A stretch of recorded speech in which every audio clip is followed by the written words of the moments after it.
Hey guys. This is part 3 of What If Naruto Was Obsessed with Getting Stronger. Hit like and subscribe if you like this one, and also please check the author in the description. Let's start.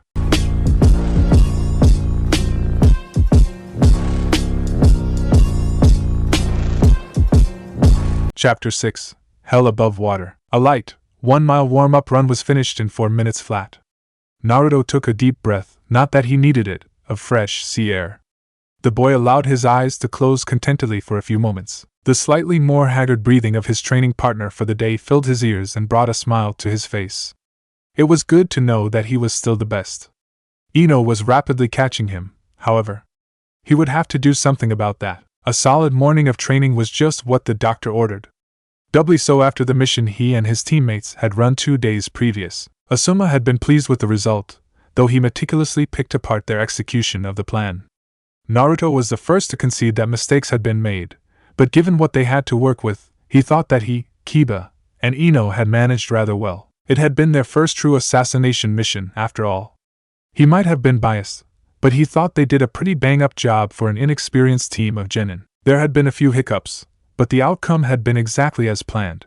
The more dangerous of the two, Futaba, had been dealt with, while the weaker of the two had been brought in for questioning by Asuma. Naruto hadn't seen the man in a day, but given Asuma's cheerful mood, he had been a wealth of information. By Asuma's estimate, Zabuza should be recovered enough to make his move within the next 2 days. Once they were finished with him, they would move on Gato. Naruto was still unsure about the whole ordeal. He didn't particularly want to get himself involved in what might turn into a civil war if handled the wrong way by the people of Wave. It seemed like something more suited for more experienced ninja. Just killing Gato, while possibly stopping the problems that Wave had, could throw the country into chaos. Gato might have ruled with an iron fist, but he still ruled. Wave had laws, and they were followed for fear of retaliation. It wasn't a good or pleasant system, but it kept people in line. If that was removed, there was no telling what might happen.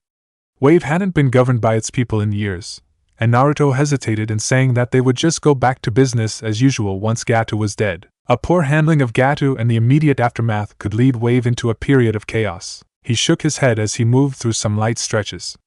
That wasn't his, or his team's, problem. He banished all thought about the mission from his mind as he finished stretching his chest muscles. Guy had impressed on him the importance of proper stretching and rest at a young age.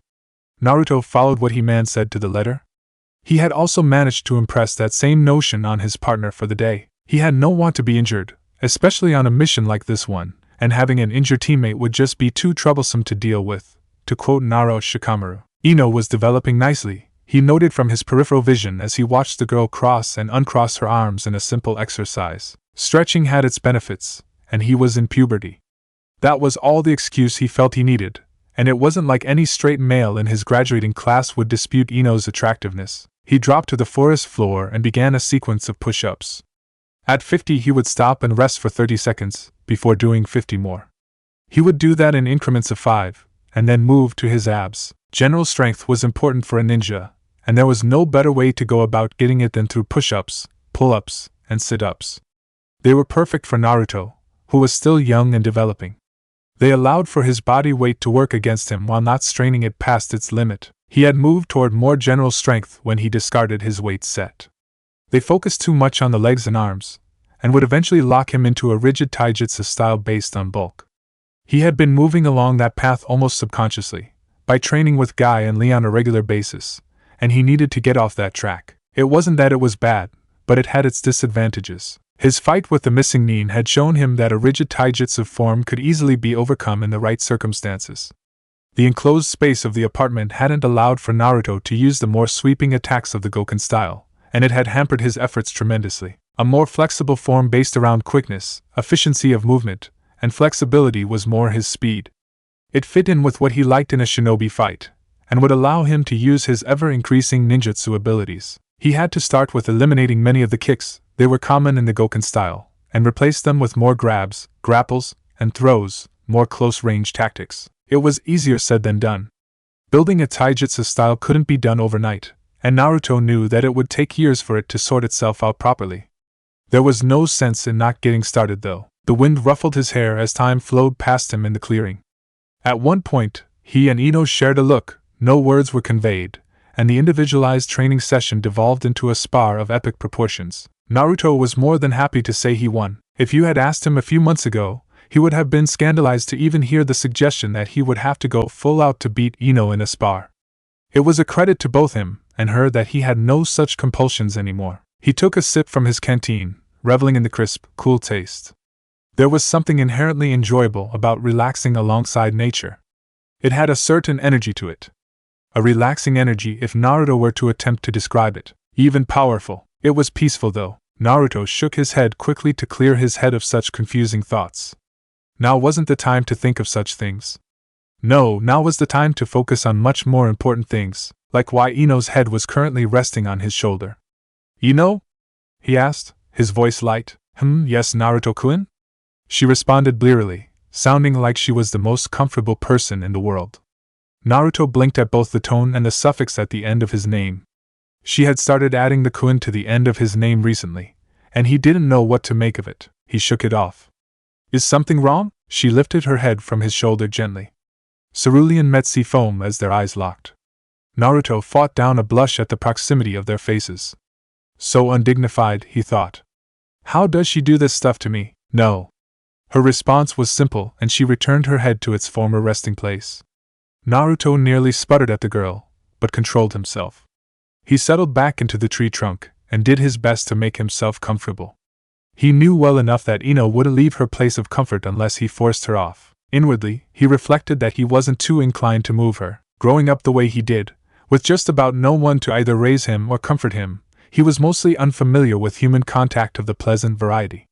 He was sure that this would fall into that branch.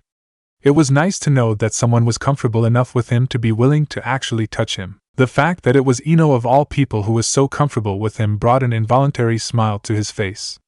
He knew he still nursed a crush on the girl next to him, and it hadn't really shrunk since he had gotten to know her. It was just more indication that his life was changing more than he had ever imagined. And for the better, he had a team that he actually liked. No, it was more than that. While he had his squabbles with Kiba and Ino respectively, he wouldn't replace them with anyone. Not for anything. That didn't even go over the effect Asuma was having on his life. The man was rapidly filling the gap that a father figure should have occupied. It had gotten to the point that he wanted the man to be pleased with him just for the sake of it, rather than it being a matter of pride. Kiba was as good a running buddy as he had back in the academy, and he genuinely enjoyed exchanging barbs with the dog ninja. He had even caught himself defending him to Sasuke a few times. Ino was the same, yet so different. He wasn't quite sure when the girl had started paying attention to him, but he was sure that he didn't mind. Their friendship, if it could be called that, was probably the best thing to come out of his time with Team 10. The girl had proved herself to be more than just another pretty face from the academy. She was far more than that. She was a competent kunoichi, smart, skilled, and determined to prove herself to anyone she came across. Naruto knew himself well enough to know that he never would have given her the same respect she held with him had he never been on her team. He had never done it in the academy, despite her grades showing her competency. He had simply brushed it off, disregarding her as just another Sasuke fangirl. Naruto sighed audibly, unknowingly breaking the companionable silence that had permeated the clearing for the last 5 minutes. Thinking was becoming a steady habit of his these days. It was probably for the best. I suppose I owe you an apology, he said suddenly, startling Ino out of her daze. She had been dozing comfortably for the past few minutes, though he had no way of knowing that, as wrapped up in his own thoughts as he had been. For what? She asked, perplexed. Ino straightened herself, taking her head off Naruto's shoulder with some reluctance. It was remarkably comfortable. Naruto took a moment to formulate his thoughts, and came up with nothing. He couldn't think of how to formulate an apology without sounding like a total douchebag in the process. How exactly did you tell someone that you used to have absolutely no respect for them? Well, I'm not really sure how to say it, he stated rather lamely. Unconsciously, he reached up with his right hand and began scratching the back of his head sheepishly. Ino locked eyes with him, a perfectly manicured eyebrow raised delicately. So, you want to apologize, but you don't know what for? Or you just don't know how to say it, she finished conclusively. The second one, Naruto clarified with some hesitation. This wasn't going at all like he'd wanted. He took a couple of long swigs from his canteen to try to buy some time. You don't know how to say it, Ino said again, looking thoughtful. That means it's probably embarrassing in some way. She directed an accusing glare at him. You've been having perverted thoughts about me, haven't you? The water going down Naruto's throat halted as the boy sputtered incoherently for a moment. What? He coughed, spitting out the remainder of the water he had been drinking. He knew the girl well enough to know she had timed her statement perfectly. Bitch. Of course not, was what he said out loud. Ino narrowed her eyes at him. So you don't think I'm attractive? Any boy that thinks I'm attractive should have some perverted thoughts about me, she concluded in a grand leap of logic. Naruto's eyes widened in horror. One precious life lesson he had learned in his youth was to never insult a woman's looks. That went double for a girl as vain as Ino could be at times. What? No. I mean yes. I do think. You know Naruto, Ino cut him off haughtily, offense clear as she moved away from him. Kiba may be an idiot, but he's right that women do like to be appreciated. But that has nothing to do, the blonde boy trailed off as he stared at his teammate. His eyes narrowed as his mind finally caught up with his mouth. Oh no. You're not pulling that shit, he declared. Blonde eyebrows shot into the girl's hairline. Excuse me? You're the one insulting me. Not happening, Ino. What's not happening? She asked. She looked annoyed, but Naruto knew better. This, he said simply, gesturing at the little clearing they were situated in. If by this you mean insulting me, then yes, it is happening. He shook his head. No. You're getting me off topic by teasing me, just like you always do. And by topic you mean, my apology. Oh, so you're apologizing for insulting me. Well, let's hear it then. The blonde genin sat back on her haunches, an expectant look on her face. I'm not apologizing for that. I didn't even insult you, so what are you apologizing for? She questioned, finally looking bored with the whole situation. She casually buffed her nails against her purple top. For thinking you were a bimbo back in the academy. Naruto burst out as he began pacing about the clearing. He missed the triumphant smirk upon his teammate's face as he got on a roll. I mean, here I am, swallowing my pride and apologizing, and you just start in on your usual routine. I have a routine now? You're teasing. All your flirting and all that confusing shit you do to confuse me. You don't like it, Naruto-kun? She asked demurely, batting her eyelashes. That. Right there. What you just did, he exclaimed, pointing accusingly at her from across the clearing where he had abruptly stopped pacing. What about it? She asked innocently. He trailed off. It wasn't exactly like he wanted her to stop her teasing. It was enjoyable sometimes. Not to mention that Ino wouldn't be Ino without that facet of her personality. It wasn't like she would actually stop if he asked, in any event. You know what, he said, plopping down next to her on the ground. Never mind. His frustration was spent, so he just settled for leaning back against the same tree he had been resting against before. To his surprise, and inwardly, to his satisfaction, Ino moved back to the same spot she had been in before, casually resting her head on his shoulder once more, as if nothing had even been said. He even went so far as to lean his own head on top of hers. Her hair was pleasantly soft. He couldn't really describe their relationship, Naruto decided. They argued about random things often enough, almost as much as she and Kiba did, but they also got along far better than Ino and Kiba did on a regular basis. There was a comfort level there that Naruto couldn't really describe. If push came to shove, he knew full well that Ino would have his back, but that was what teammates did. They were closer than that, somehow. He honestly felt that he would be able to trust her with just about anything, and he had no idea why. That was just fine though. Naruto's eyes drifted shut as he allowed his body to relax for the first time since he had arrived in Wave Country. So, what's this about you thinking I was a bimbo? Arg. A soft smile crept up on an equally soft face as he observed the two preteens from a safe distance. It would be hard to tell that the two were ninja had he not already known. They seemed just like average preteens. He knew full well that they were far from it. He had observed the two for some time now, taking in their routine. They were competent for their age, and that was worrying to an extent. His master would need all the help he could get against the Konoha Jonin when they made their move, and having 2, 3, he corrected himself, capable adversaries besides the Jonin would bode ill for him. It looked like he would have to make an appearance. His heart was saddened by the prospect of killing such happy children, especially ones that were in the midst of young love. It would be necessary though. He would harden his heart so his master's ambitions would be fulfilled. Even as the thoughts crossed his mind, a hand crept toward his concealed saban pouch within his kimono. His hand brushed cold metal for a moment as he contemplated ending the lives of the two genin right here and now. It could save them some problems down the road, and who knew, it might even send the other two home without having to kill them. The girl settled down next to the boy for the second time, idly resting her head on his shoulder. The boy followed suit shortly after, putting his head on hers. His resolve faltered, and the silent observer replaced his saban with a click. He couldn't bear to kill such children in such a way. He would harden his heart for his master and his ambitions, but not this day. With another soft smile that made him look even more effeminate, Haku went back to his herb picking, wandering away from the two genin in the clearing, oblivious to his presence. Wind ruffled blonde hair and whipped through black shorts as Naruto stared. It was one hell of a view. Wave was truly a beautiful country from the right angle. Rolling hills from the border of the island inward, lush, green forests that spoke volumes about the amount of moisture in the air. That didn't even begin to describe the view of the sea. Blue, rolling waves that majestically crashed against the shoreline with untold force. Naruto had lived a fairly sheltered life in Konoha. To him, the sea's majesty was awe-inspiring. To an extent, he understood how so many bards had found inspiration in the ocean. He just wasn't quite sure he would be able to find words to properly describe it had he been put on the spot.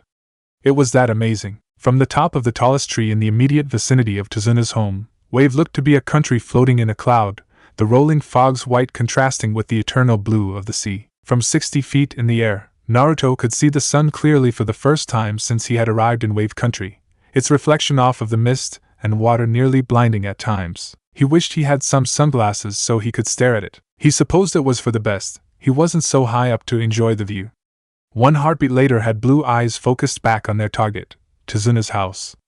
The humble abode was about as interesting to regard as it was to watch paint dry, but he had his assignment. He was about used to the boredom by now anyway. He had made this tree his vantage point 3 days ago, when Asuma had estimated that Zabuza would be about ready to make his attack, if he was truly still alive. The plan was simple in nature, and accounted for most of the variables that Team 10 had managed to brainstorm in one of their powwows. The main concern was that Zabuza, or Gato as it may turn out to be, would send men to Tazuna's house in order to eliminate, or take the man's family hostage when he was working at the bridge. It was a likely prospect, and would require Team 10 to keep at least one member back to deal with any threat to tsunami and Inari that may present itself. There had been some serious discussion about who to leave, but Naruto had been conscripted into the job, the reasoning behind it being that he was the most all-around of the 3 genin, and leaving Asuma behind was out of the question. Naruto just took it as confirmation of his skills. He was being trusted to deal with the possible threat of shinobi knocking on Tazuna's front door, and that was something most Jonin sensei would hesitate at sending one of their relatively green genin to deal with, no matter how low that threat was. It was a nice feeling knowing that someone in a position of authority respected your skills. In any event, he had holed himself up in Tazuna's house for the better part of the first day, citing that it would allow him to immediately respond to anything, but that had lasted as long as he could tolerate Inari's incessant staring at him and negative energy. Honestly, the boy just bled bad vibes. Had it gone on for any longer, Naruto would have been more likely to kill him than any possible attacker. The boy's bitching was downright intolerable. Not to mention that he always stared at him with a look that plainly said he pitied Naruto for his stupidity. In some ways, he had come to really respect Tazuna and the cause he fought for, no matter how it put him and his team in danger, but he couldn't comprehend how he had managed to end up with such a little bitch for a grandson. It was mind-boggling. He supposed he could just pin it on bad parenting, though Tsunami seemed to have a decent head on her shoulders. She was hot too. That made everything better. He and Ino had had much fun ribbing Kiba about his newfound obsession with his dream woman. It was endlessly amusing watching the boys posturing in an attempt to get some attention from the mature woman. Doubly so because the pretty woman was far more interested in their laid-back Jonin sensei. Kiba would never forgive Asuma till his dying day for that one fact, or so the mutt grumbled. Still, as amusing as it was, Naruto could see where the boy was coming from. No matter how much he liked Ino, there was something inordinately attractive about a mature woman. Naruto was no expert on feelings, but there was a quiet confidence exuded by a woman who had found her niche in life and was comfortable with it, and herself. It was soothing was the best way he could describe it. Rolling mist, thicker than what was natural, caught the light of the sun in Naruto's peripheral vision. So it begins, he thought dramatically. The mist was his signal that Zabuza was finally making his move. He was to wait a full 5 minutes if no one showed themselves, an eternity in the shinobi world, before breaking cover and getting to the bridge as fast as he could. The boy shifted slightly in the tree's upper branches as he tapped out the seconds on the bark. He could forgive himself some nervous anticipation, but it was more than that. Uncontrollable by his own thoughts, he was itching for a fight. The count got to 50 seconds when two figures emerged from the dense foliage surrounding Tazuna's house. They were dressed like thugs, katanas held arrogantly at their sides as they swaggered in like they owned the place. Fucking Ronin, he thought uncharitably. He checked himself for a moment. They could actually be shinobi in disguise. He discarded the notion a moment later. Even the most idiotic of shinobi weren't as arrogant, not at the level these two would be at. His thoughts were confirmed a moment later as they kicked in the door. A smart shinobi, or even a smart thug, would have knocked. The person who answered the door would have been somewhat unawares and easy to subdue and capture. Honestly, no creativity. God damn it! Hold still, woman! Came the shout from inside. The sound of muffled screaming came a moment later, followed by wailing that could only belong to Inari. They reemerged from the abode a few moments later, a struggling tsunami being dragged from the house. Naruto stood, chakra holding him to the thin branch.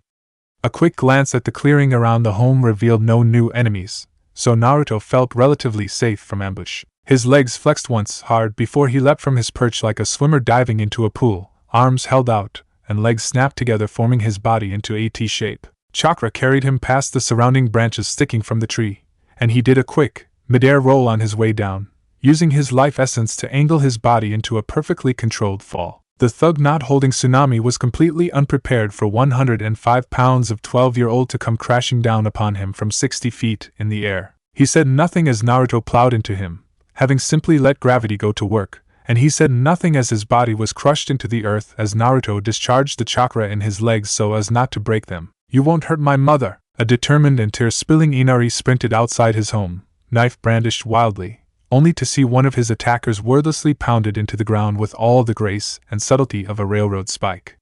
Huh! Escaped his lips as Naruto stood calmly on top of the dead man, two kunai held loosely at his sides as he stared down the second man with something akin to divine wrath in his eyes. Get back in the house, Inari, was all the blonde said, without even turning to face the boy. The boy retreated wordlessly, barely in control of his own body, so in awe of the blonde specter of righteousness before him was he. The remaining Ronin had regained some semblance of his wits, and was brandishing his katana at Tsunami's neck. Stop right there! I'll kill her! I will kill her! He screamed, his voice shaking. Naruto pinned all the rudimentary killing intent he could muster on the man, and was rewarded with the thug breaking out in a cold sweat. Drop the blade, Ronin, he said in his best intimidating voice. He imagined it sounded ridiculous coming from a 12-year-old. You drop the blade, you live. If you make me come and get her, you die. If you kill her, you die. Is this really worth losing your life over? Contrary to what Naruto wanted, the man simply pulled the blade tighter to Tsunami's neck, eliciting a muted wail from the captive woman. One chance. A seal-less Kawarimi had Naruto in Tsunami's place, his chakra easily dwarfing hers. He was inside the man's guard before the man realized a switch had been made, and a simple haymaker to the neck sent him to the ground, his windpipe crushed. Naruto spun one of his two kunai idly before planting it in the man's exposed chest, right through the heart. He had no pity for such men, but allowing any human being to die in such a painful way was distasteful to the 12-year-old genin. The boy turned to the embracing mother and son with a reassuring smile plastered across his face. You two should get back inside, he cautioned as the two turned to him. Tsunami nodded hurriedly, tears flowing. Thank you? Thank you so much! She gushed as she steered a sobbing Inari inside with a firm hand, unconsciously shielding him with her body from any other threat, real or imagined. Even now, she thought of her son first. Naruto smiled wistfully at the sight of mother and son, silently lamenting his own lack of a mother, before turning his gaze toward the bridge. He couldn't see it clearly through the trees, but Zabuza's mist was seeping through the foliage. That wasn't good. He gave one more glance to Tazuna's house, where Tsunami was barricading the entrance with furniture. Smart woman, he thought, before channeling chakra and stepping into Shunshin. The world blurred to a combination of green, brown, and gray as tunnel vision made its wonders known to Naruto. He stopped abruptly as the bridge came into view. Heavy mist covered the area, restricting Naruto's view of his teammates, but he could see one thing. Large, reflective shards of what looked to be ice were the only thing that penetrated the mist, the muted light reflecting off of them like mirrors. That can't be good. He broke into a full sprint as the sounds of clashing blades reached his ears. He wasn't stupid enough to charge into a full-scale battle in Shunshin. He'd be cut down in an instant just on reflex. A chakra-enhanced leap carried him into the mist where he landed in an instinctive roll to dodge any projectiles that may have been aimed at him. Asuma had trained him well. The roll saved his head, as he felt a kunai whipping through the air where his head had just been. Naruto! The familiar voice of Ino called through the mist from the direction he kunai had come from, and Naruto balked. Fratricide would have been one hell of a way to go. Damn it, Ino, hold your fire! He sprinted through the mist toward her. She stood flanking Tazuna, her tanto drawn and held at the ready. Her gaze snapped to him with something akin to relief as he approached. The fuck's happening? Asuma-sensei's fighting Zabuza while Kiba's dealing with the hunter Nin, she nearly screamed at him. From the words themselves, he would have thought the situation under wraps. Her tone, however, told a different story. Sensei can take care of himself, I hope. Where's Kiba? Naruto asked in a rush, already prepping his materials. Kunai were loaded with an explosive tag each and deposited into one of the pockets in his shorts. Shuriken were threaded with wire and placed in his middle weapons pouch on the small of his back, the second of 3. I really should have done this earlier, Ino pointed with a shaking hand. In there. That was unlike her in every way. In battle, he had found, she was often at her most collected. For her to be this shaken up, things weren't looking good. Naruto spun his head so fast he felt a pop in his neck. The reflective construct he had seen from off the bridge loomed ahead of him, the sounds of combat coming from within. How the hell had he missed that? He mentally slapped himself a few times. This wasn't the time to lose focus in battle. How the fuck did he get caught up in there? He asked as he retrieved his explosive-laden kunai from his hip pocket. No idea, Naruto, but be careful, that guy's probably as fast as you, Ino cautioned. That gave Naruto pause, and he glanced back at the mirror structure. He was unable to make out anything but 2 shapes weaving around each other on the bridge. Great, he drawled. Anything else I should know? He quickly double-checked his resistance seals to make sure they were disengaged. They were. He's good with water, Ino rushed out, tapping the bridge with her hand impatiently as she tried to dredge up any more information she could think of. Arg. That's all I got, Naruto nodded as he turned. Okay, water-natured, fast, mirror-like structure, he trailed off in thought as he tried to formulate a plan. Glancing at the construct before him, he narrowed his eyes. It was abnormally cold on this bridge, even for wave. The answer came to him at the speed of thought. Ice, maybe? It made a twisted sort of sense. Ice was really just water. He had never heard of ice manipulation, but now wasn't the time for that. Kiba was on the other guy's home turf. It was time to get him out. Naruto broke into a light jog as he approached the mirror dome. The 2 shapes became clear enough to view, and Naruto spied 2 Kibas. Jujin Bunshin, Kiba! Get back! He screamed. 2 pairs of feral eyes snapped to his as he hurled the 2 explosive tag-laden kunai in between a gap in the mirrors. The boy and his dog leapt back, simultaneously avoiding a hail of Saban speeding toward them, as Naruto's hands formed a ram seal. 2, 1. A single application of chakra activated the charges on the kunai, which detonated with a force of 2 grenades. Shrapnel peppered the inside of the dome, but Naruto didn't stick around to find out what had happened. The concussive force, while impressive, hadn't resulted in a shattering sound, something that would have naturally happened had the mirrors broken. 6 hand seals had him submerged in heavy concrete courtesy of Doton, Dojo-senko, and a focused application of chakra blew a hole right through the concrete in a place Naruto knew was covered by the dome. He exploded upward from the concrete with a crash as dust filled his vision. Rapid blinking cleared his sight well enough to make out the forms of Kiba and a transformed Akamaru huddling away from his explosion. The 2 needed no goading to dive through the hole Naruto had created, and the trio of Team 10 teammates scampered back outside the dome. What the hell took you so long? Kiba groused as they pushed their way through concrete and support beams. Naruto was surprised he had managed the earth-nature technique so quickly, given the structure of the bridge. It was amazing what chakra and adrenaline could do when moving in the same direction. Had some shit to deal with, mutt. Aren't you happy I bothered to show up? Naruto snarked as gray light assaulted his eyes. Naruto immediately made space once he emerged from the tunnel, speeding through seals for the futon, Rankuden in order to provide cover. His instinct turned out to be fortuitous, as the hunter Nin appeared from a mirror less than 3 meters from the trio, and made to press his advantage. The screaming Rankuden had other ideas, however, and the masked youth was forced to abort. Danger senses screamed bloody murder at him, and Naruto dropped low to avoid being turned into a pincushion.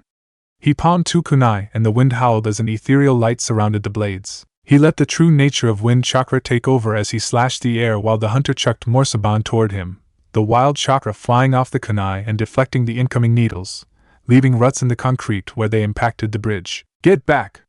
He ordered Kiba and Akamaru. They obliged him as he blurred into Shunshin. Only reflex born of life on the run saved the masked hunter as death soared toward him.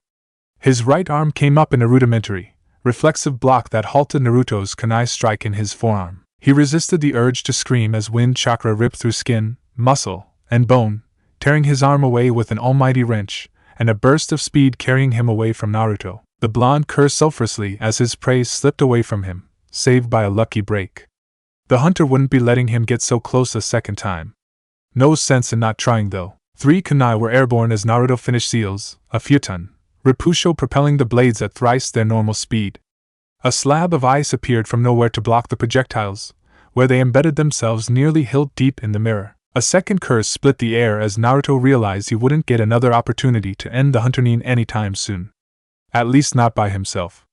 The hunter was as fast as him, at least, and wasn't about to let himself be maneuvered. A gust of wind blew a few strands of hair in his face, and he brushed them away idly, his blue eyes scanning what little he could of the bridge. Asuma had his hands full with Zabuza, the man's massive cleaver keeping the Konoha Jonin at a safe distance. Ino was performing a hasty patch job on Kiba and Akamaru, both of whom were suffering from multiple puncture wounds. He was on his own for the moment, as Ino needed to patch up Kiba before he would be any use in a fight. He gripped a kunai as the hunter Nin spun toward him, saban in his good hand. The two blades met in the middle, the hunter showing a surprising amount of strength for such a lithe body, as Naruto noticed for the first time. Naruto used his second hand to bring a second blade to bear and slashed out, slicing the hunter's kimono as he spun away. A swift pivot on the balls of his feet had Naruto in position to block a second stab, and the redirected needle passed over his left shoulder harmlessly. The hunter made to move away once more, but Naruto was having none of it. A harsh grab of the arm had the shinobi in a vice grip as Naruto used his body weight to hurl the body to the concrete. A kunai quickly split the ninja's neck. Naruto was already moving as the body exploded into water, a hail of needles peppering the spot he vacated. A second hail from his right forced him backwards, and Naruto used his left kunai to slash out at the specter of the hunter Nin. His blade caught skin once more, but the hunter was one step ahead again. The body dispersed into liquid and Naruto was left off balance as his kunai split water. Water splashed around his feet as he attempted to regain his balance on the slippery ground. He had no time, however, as the hunter asserted himself with a vicious stab at Naruto's exposed neck. Only a desperate grab halted the motion of the shinobi's good hand, and Naruto moved to use momentum to swing the hunter around when he encountered a problem. He couldn't move. A glance downward showed that the hunter was doing more than Naruto had originally thought, as his feet were encased in ice. His eyes widened as they met the eye slits of the hunter's mask. Now you won't even be able to run from my attacks. A melodious voice spoke from beneath porcelain. Naruto's eyes were drawn to the hunter's bad arm, the one he had stabbed, and he beheld the boy making one-handed seals. How is that possible? He mentally screamed. His harried breath billowed out in a white cloud, and he belated realized that it suddenly had gotten colder. Much colder. A stomp to the water-laden bridge sent water skyward, where it coalesced into needles made of pure ice. I don't want to kill you, the hunter spoke, voice sounding solemn. But I will kill my heart in this case. You are far too dangerous. I am sorry. The Senbon twitched once in midair before shooting toward him at speeds too fast to dodge. Naruto's eyes widened as death soared toward him. Tsuga! Was all Naruto had time to hear before his body was brutally slammed into by a spinning gray projectile. Ice cracked and he was airborne before he knew it, but the all-too-short flight came to an abrupt end on the hard concrete. He had little time to feel disoriented as a slap to the face brought him back to reality. Wake the fuck up, Naruto! He heard Kiba howl at him. Blonde hair flailed about his head as he shook it to clear his head. He immediately wished he hadn't, as nothing but bruising pain hit him in the chest. What the fuck, Kiba? He coughed when the memory of being barreled into by Tsuga reasserted itself in his mind. Sorry, man, it was all I could think of to get you out of that. Kiba apologized as Naruto pushed himself up, doing his best to ignore the pain where he knew his ribcage to be. Better battered and bruised than dead, right? Don't count on it, Naruto groused as his preliminary test of his ribs revealed sharp pain in 3 too many places. They were broken, but not shattered. That was good. Well, suck it up. Ino's covering us right now, But her genjutsu's gonna break at some point. Naruto nodded, wincing in pain as his ribs started involuntarily grinding together of all things. He coughed once, as blinding pain hit his senses for a single moment before a pleasant heat enveloped the damaged ribs. Abruptly, and with no goading from Naruto himself, the pain disappeared, taking the pleasant warmth with it. He quickly patted himself down, only to feel no pain whatsoever. What the hell? There's no way broken ribs can heal that quick. Not even with chakra therapy. Naruto! Listen the fuck up, man. We need a plan, Kiba was shouting at him. He shook himself once more, breaking any and all thoughts about how he had somehow managed to spontaneously heal 3 cracked ribs. There were more pressing matters to attend to. Yeah, I hear ya. Where's Ino? Kiba pointed to a spot on the bridge mostly obscured by mist. Naruto could barely make out 2 figures huddled together. She's doing a double layer on the hunter, Kiba clarified for Naruto. A quick glance showed the hunter hurling Senbon at an imaginary opponent. It won't hold long. Alright, move. We're gonna trap him. I'll flush him out once Ino drops the illusion. Naruto quickly tossed a kunai to a spot on the bridge near where the hunter was flailing about. Hit him here with all you've got. We need to make this work, and I don't trust us to get another shot at this guy. He's not too strong close in, but he's crafty. Kiba nodded resolutely. Got it. Put your radio in. Ino and me are on channel 2. Naruto didn't bother nodding as he ghosted through the mist toward the illusion-entrapped hunter. He threaded the wire for his radio through his ear absently as he strafed. His first inclination would be to kill the hunter outright, but Asuma would want information from him after the fight was through. They needed to take him alive, and that was just so much harder. He palmed the kunai as the hunter was finally in range. Ino, he growled over the calm. He wasn't quite sure when the illusion dropped, but that wasn't his concern as he slashed out at neck level with the hunter. Eyes widened behind porcelain as Naruto came into view once the illusion fell, and the hunter ducked on reflex. Naruto's eyes gleamed as his kunai sliced through long black hair, and the hunter moved to make space.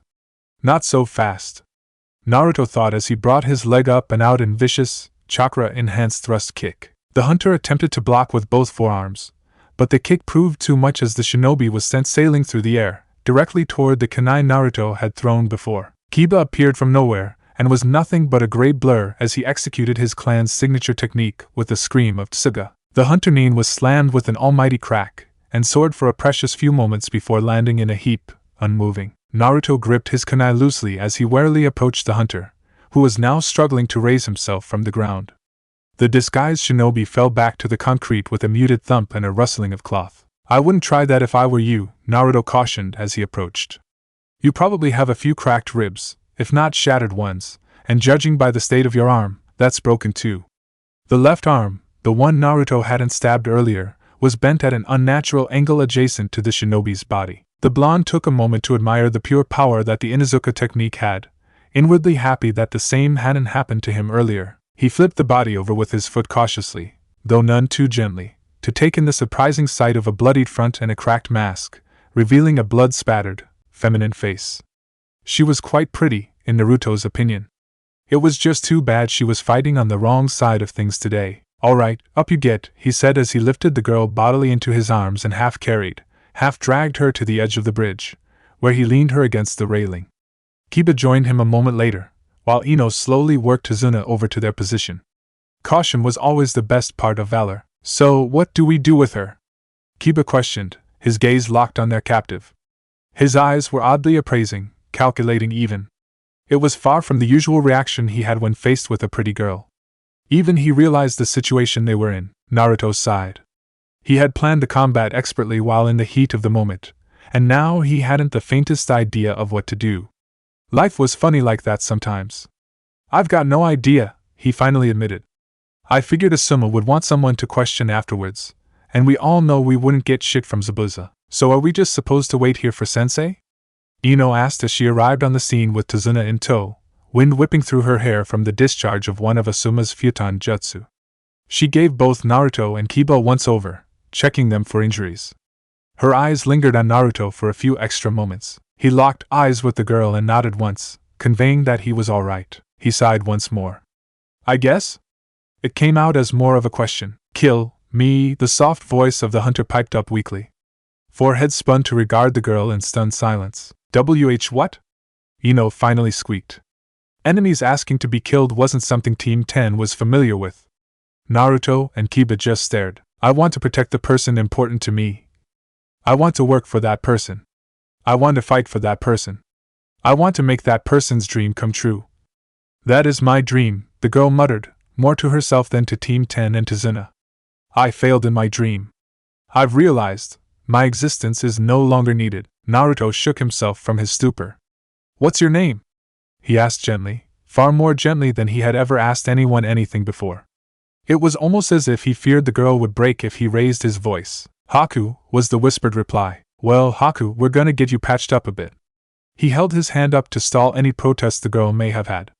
We're not gonna kill you, Haku, so you may as well get used to it.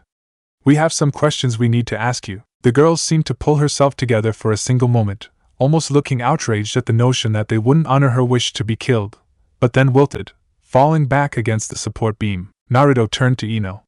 See what you can do for her. We don't need her pass. An earth-shattering explosion rocked the bridge suddenly, followed by a large gust of wind that cleared the mist from the bridge in one fell swoop. Naruto steadied himself against the bridge's railing as he gazed into the area where the explosion came from.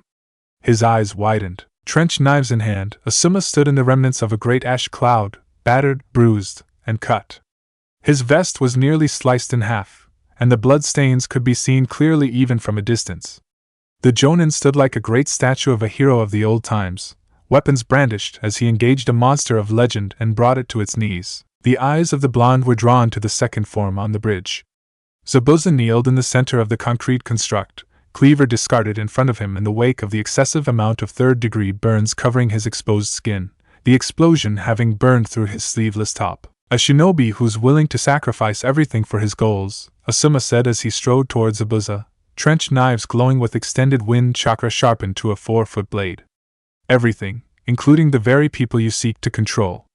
That's not what a shinobi does, Zabuza glared. I don't give a shit what you think a shinobi should do. I fight for my own goals. You fought for your own goals, Asuma corrected. And you die for your own goals. 3 things happened at once.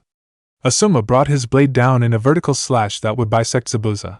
The Kirigakyu no Kijin raised his head to death, and Ino gave a squeal of surprise as she was unceremoniously bowled over. It was the third that caught Naruto's attention.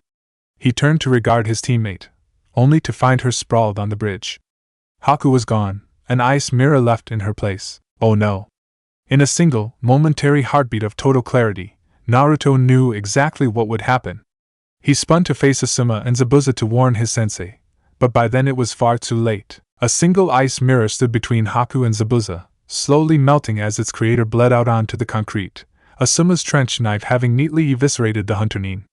The Jonin stood transfixed by the sight of the young girl in front of him, shocked beyond words. Zabuza was the only one who didn't seem to be moving in slow motion, his body already moving to capitalize on the opportunity. It was all over in the blink of an eye, in one slash of the blade. And Team 10 watched, transfixed. One hell of a kid, giving a chance like that. Sure can pick him. Zabuza stood, cleaver in hand, a vicious smirk upon his face as he towered over the bodies of Asuma and Haku, their heads separated from their necks as blood flowed freely onto the bridge. Chapter 7, Lesser Evils. Who'd have thought picking up some runt off the street would pay off so well? Zabuza's voice carried over the bridge effortlessly, even with the mist and its auditory amplification effects gone. The Kirigakyu no Kijin stood over the headless bodies of Asuma and Haku, hunched over from exhaustion as he fingered the handle of his massive cleaver. Blood covered him, having spurted as if a fountain from the necks of his 2 victims. His black muscle shirt was stained with dark splotches that looked right at home on the man named the Demon of the Mist. Kubikurabocho shone like the sun was bathing it in light, despite the clouds and low-lying mist. Its presence made for a chilling picture when next to its blood-drenched wielder. An idle swipe of his hand removed his bandages. Blood-soaked as they were, it was getting hard to breathe. He tossed them to the concrete without a glance. And now for the brats, he former Kiri and Bu growled with a sinister snarl. Naruto noticed none of this, however, so focused he was on the prone form of Asuma, headless in death. Blood flowed freely from the 2 parts that had once been his sensei, drenching he formerly gray concrete and dyeing it red. Sensei? He thought weakly in his mind.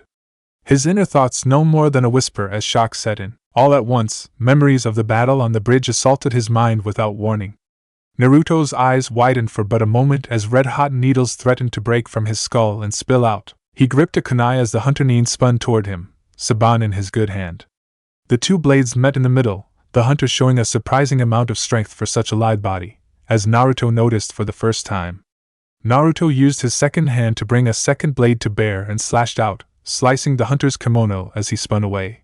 I don't want to kill you, the hunter spoke, voice sounding solemn. But I will kill my heart in this case. You are far too dangerous. I am sorry. Naruto's eyes gleamed as his kunai sliced through long black hair, and the hunter moved to make space. Not so fast, Naruto thought as he brought his leg up and out in vicious, chakra-enhanced thrust kick. The hunter attempted to block with both forearms, but the kick proved too much as the shinobi was sent sailing through the air, directly toward the kunai Naruto had thrown before. One hell of a kid, giving a chance like that. Sure can pick him. Zabuza stood, cleaver in hand, a vicious smirk upon his face as he towered over the bodies of Asuma and Haku, their heads separated from their necks as blood flowed freely onto the bridge. Blue eyes widened as Naruto was ripped from his thoughts by Zabuza's taunting voice. Is this the first time you've seen someone fall in battle? The demon asked, disgust dripping from his voice. He scoffed. Greenhorn Genin. To think Haku had so much trouble with you. I suppose he was weak after all. The boy never could kill that heart of his. Naruto, and Team 10, was silent as Zabuza rambled.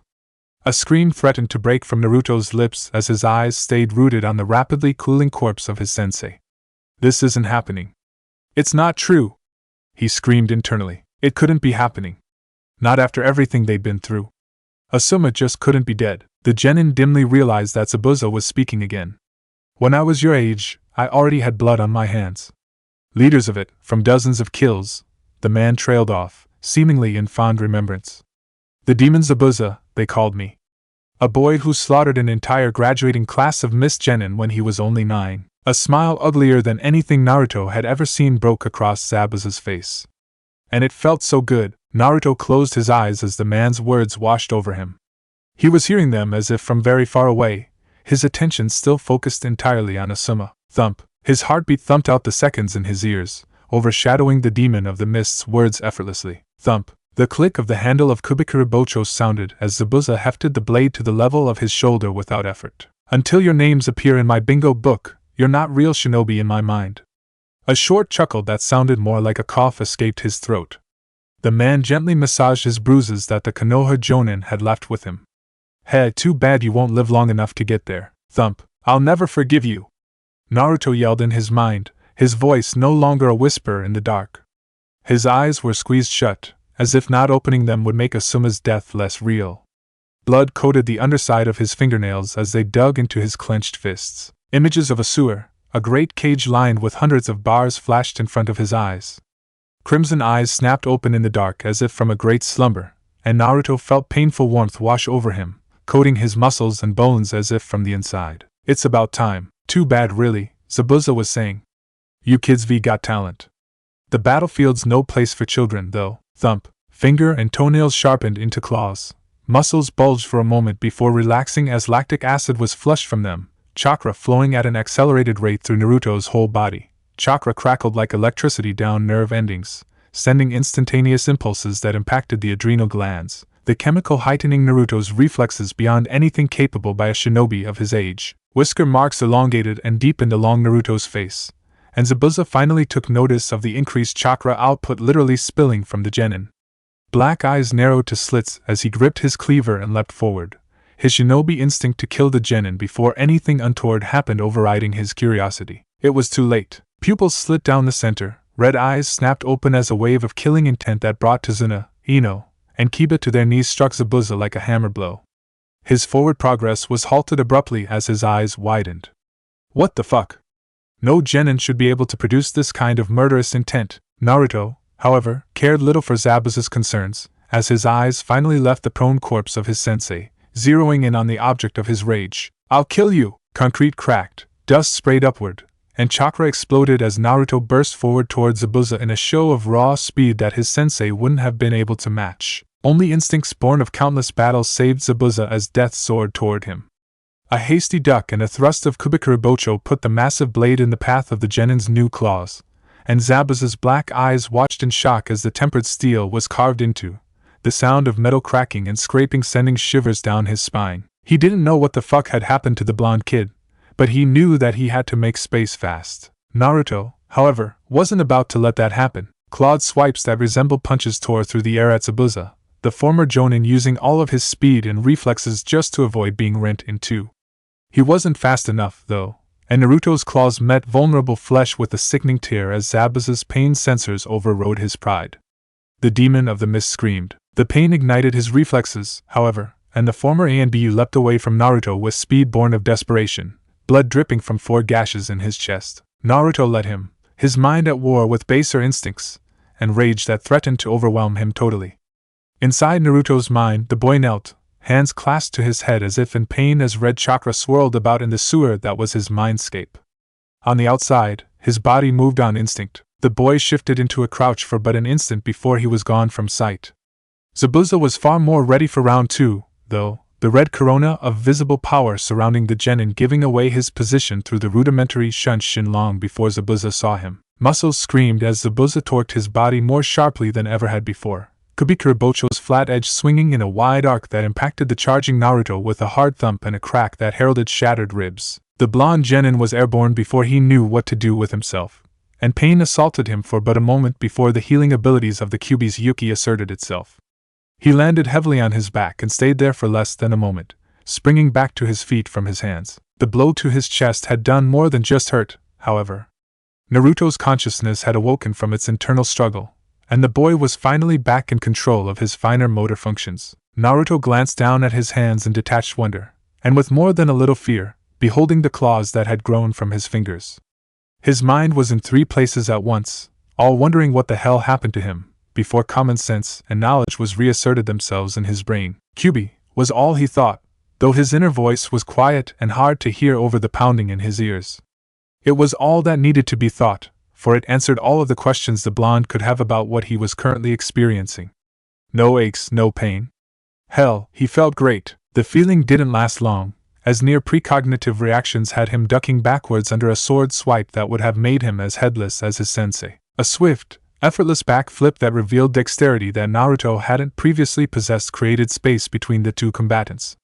Naruto was barely on his feet before he had retrieved and released the kunai from his hip pouch, accelerated reflexes working perfectly with his accelerated arm motion so as to make a perfect throw. Zabuza raised his cleaver to block the knife, and it clanged off the tempered steel before coming to rest on the concrete of Tazuna's bridge. Naruto paid it no mind as his body slipped into a Goken stance, the result of nigh endless hours of mind-numbing and knuckle-breaking training making the shift effortless. One hand was clasped behind his back, the other in front, claws raised to the sky as Naruto stared Zabuza down, murder in his eyes. The whole universe seemed to grind to a halt for a moment as the 2 shinobi locked eyes. No words were spoken, but then, none were needed. Naruto exploded force with all the grace and subtlety of a hurricane as the world kicked into high gear once more. Zabuza crouched low and raised his left arm to block a telegraphed roundhouse kick that promised to break stone. The blow never came, however, as the blonde merely passed through Zabuza's outstretched arm like a ghost. Bunshin! The former Jonin thought in alarm. A quick pivot saved his head, literally, as Naruto's claws passed mere millimeters from Zabuza's neck in a controlled swipe. Swiftly pressing his advantage, Naruto burst into Zabuza's guard with a furious flurry of punches and clawed slashes, determined, though not consciously aware of it, to keep the Kirigakyu no Kijin in a taijutsu battle. He wanted no part of the man's ninjutsu. Zabuza made to make space, and Naruto lunged forward before he distantly realized that he had been had. The demon of the mist pressed forward before Naruto knew what had happened, bringing his decapitating knife to bear in a reverse grip strike at Naruto's chest level. Reflexes beyond human comprehension had muscles firing on all cylinders in Naruto's chakra-enhanced body, and the genin was barely in control of his own motions as he planted one hand on the blade and pushed, using the momentum and direction to spin his body over the sweeping strike in a barrel roll. He landed on all fours, grabbed a kunai from his hip pouch, and buried it in Zabuza's right shoulder with a savage snarl. Blood spurted from the wound, but Zabuza was both expecting and conditioned to the pain. The former ANBU ignored it, let momentum go to work, and simply kept spinning, planning to let his blade decapitate Naruto on the back end of his sweep. His instincts didn't let him finish, however, and his spin was halted as he jumped deftly in order to avoid having his legs swept by the chakra-empowered genin. Naruto met the former Jonin with reflexes and reaction time beyond Zabuza's comprehension, and certainly beyond what Naruto had been capable of before. A quick pivot on his hands and a thrust kick had Naruto shooting the Kirigakure no Kijin skyward as his blow landed on the underside of Zabuza's chin. The genin landed on all fours once more, before disappearing in a burst of red chakra. The emote range required speed and power almost unreachable by normal ninja, and the creator of it had compensated for it by opening the first of the celestial gates. Naruto was no normal ninja when under the influence of the Kyuubi's chakra though, and while the technique was almost unusable in his hands under normal circumstances, being unable to open the gates, the demon's Yuki more than made up the difference. He reappeared behind the prone and airborne Zabuza in a perfect kagebyo, before planting 4 of his sharpened nails in the man's exposed back. Using his grip for leverage, Naruto flipped and positioned his body so that his head was at Zabuza's feet. The genin locked his arms around the man's legs, his ankles snapping to either side of Zabuza's neck to keep him totally immobile. Chakra exploded into a visible corona as Naruto forced his body to spin in midair as gravity went to work. The two combatants were an indistinguishable blur to any observing eyes as they fell, Naruto's chakra rapidly gathering in his feet. That chakra exploded outward as Zabuza's head met the concrete, liquefying flesh, bone, and brain matter while simultaneously providing Naruto with a cushion. The impact was felt by everyone on the bridge as the two shinobi came back down to earth with an almighty crash. Dust was sent skyward and the force channeled by the supports rippled across the concrete, knocking Kiba, Ino, and Tazuna to their back as 20-foot radial fractures spread from the point of impact. Naruto hopped off the now headless Zabuza without ceremony, red chakra still racing around and across his body as he silently regarded the corpse. The genin was silent as his red eyes rose to meet those of his teammates. Distantly, he felt sorrow for what their reactions would be to his big secret being revealed. It was overridden, however, by the blood pounding in his ears. The smell of fear hit Naruto before the sound of clapping made itself known. The boy turned slowly to regard a small horde of mercenaries, a stubby man in a business suit at the head. It was unmistakably Gato. Well, the man began, his voice surprisingly steady as he strode forward with a swagger that belied his fear that Naruto could smell. I had brought all these nice men with me today in order to deal with Zabuza, but you seem to have done me a favor, boy. Thank you? The short man laughed at the irony of the situation. I never intend to pay any of the shinobi I hire, you see, they cost far too much. I let them do their work, tire themselves out, and then kill them off with numbers. It's a nice little operation I use. The man smirked viciously as he stepped over Zabuza's blade. Disgust rippled through Naruto despite his detachment from his feelings. It was a testament to how much he hated this man that he could actually feel it through the pleasant yet painful haze of the Kyuubi's Yuki. Gato would die this day. He just didn't know it yet. Gato was all the rage-fueled boy managed to grate out. It seemed to please the man, though the guttural growl by which it had been delivered seemed to unnerve the man. Indeed I am, boy, the stumpy man said.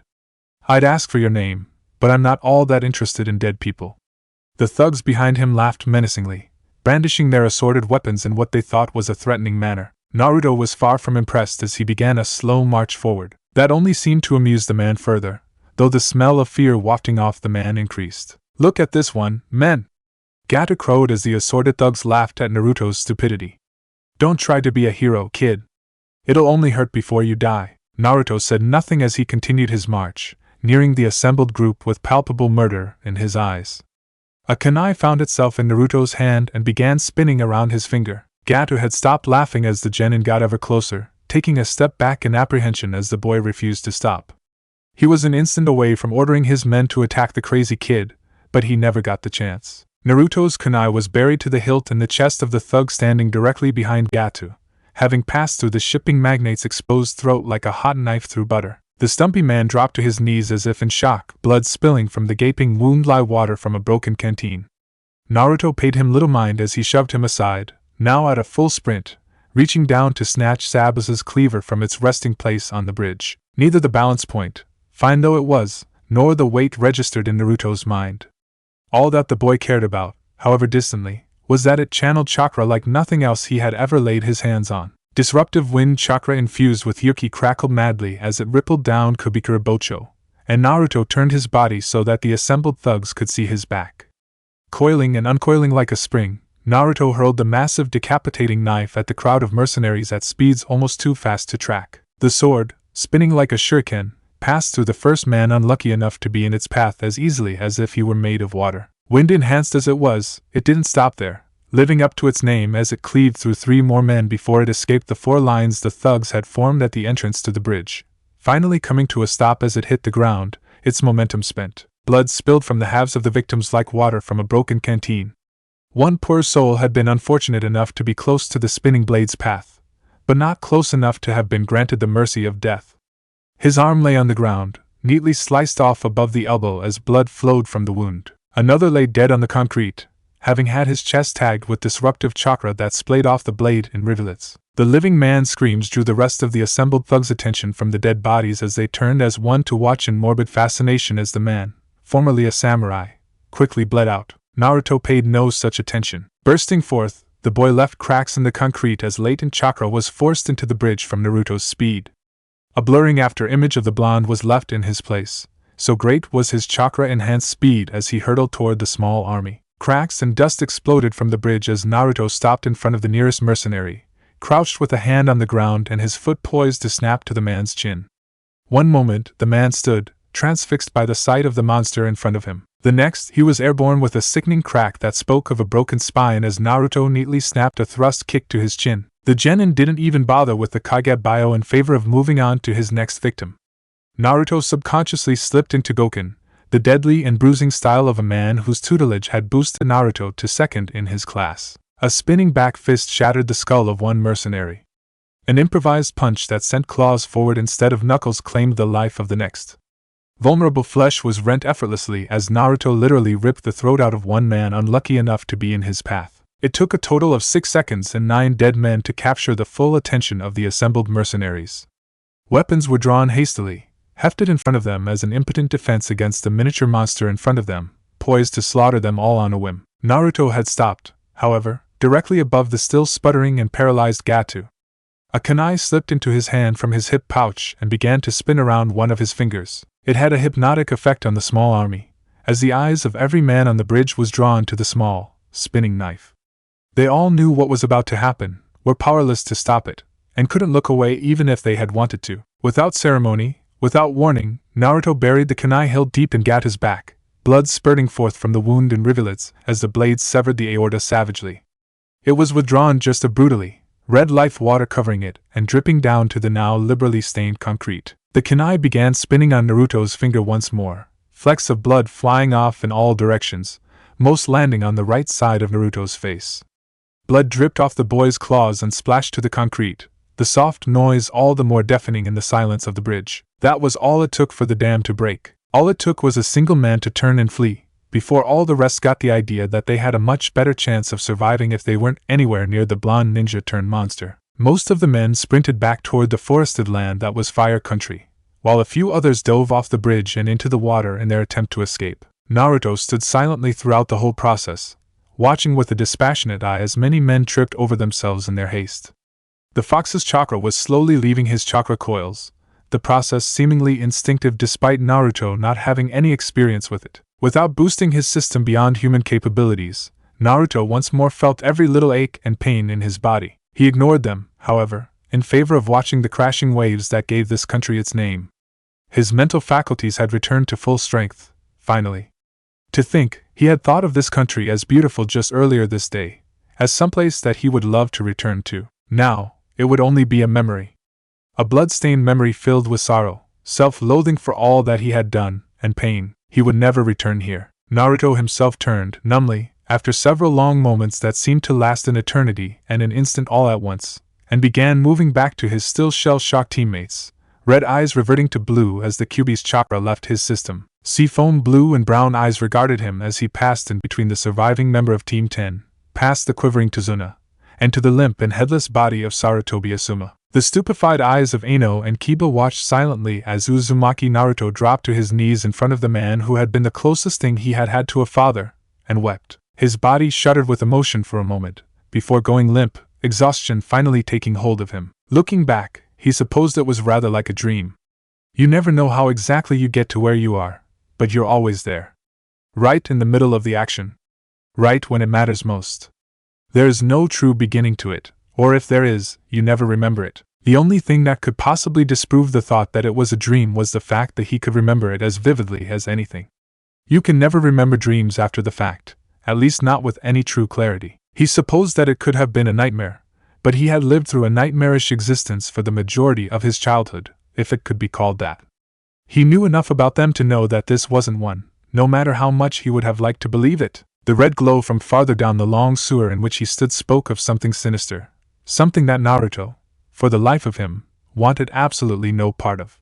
The boy knew, however, that that very glow was exactly what he was here for, no matter how much he wished it wasn't the case. With trepidation born of knowledge imparted on him by the Sandaime, Naruto started forward. Water shifted beneath his feet as he approached the crimson glow, chakra control exercises placing on its surface with nary a thought. The boy spared no thought for how he was supposedly controlling chakra within the seal. Minuscule details like that didn't matter right now. Only the palpable aura of murderous intent so thick it could be cut with a kunai mattered at present. Had Naruto not known it was coming, his knees would have buckled. As it was, they almost did. Naruto found himself standing on top of water that would have been up to his knees had he not boosted himself, facing a cage barred by steel beams 200 feet high held closed, and possibly, by a slip of paper. So that's the seal, he thought with a detached sort of wonder. Without warning, crimson eyes 50 feet above Naruto's own opened, the pupils focused on Naruto's own with uncanny clarity, menace and hatred beyond the scope of his imagination held within the twin orbs.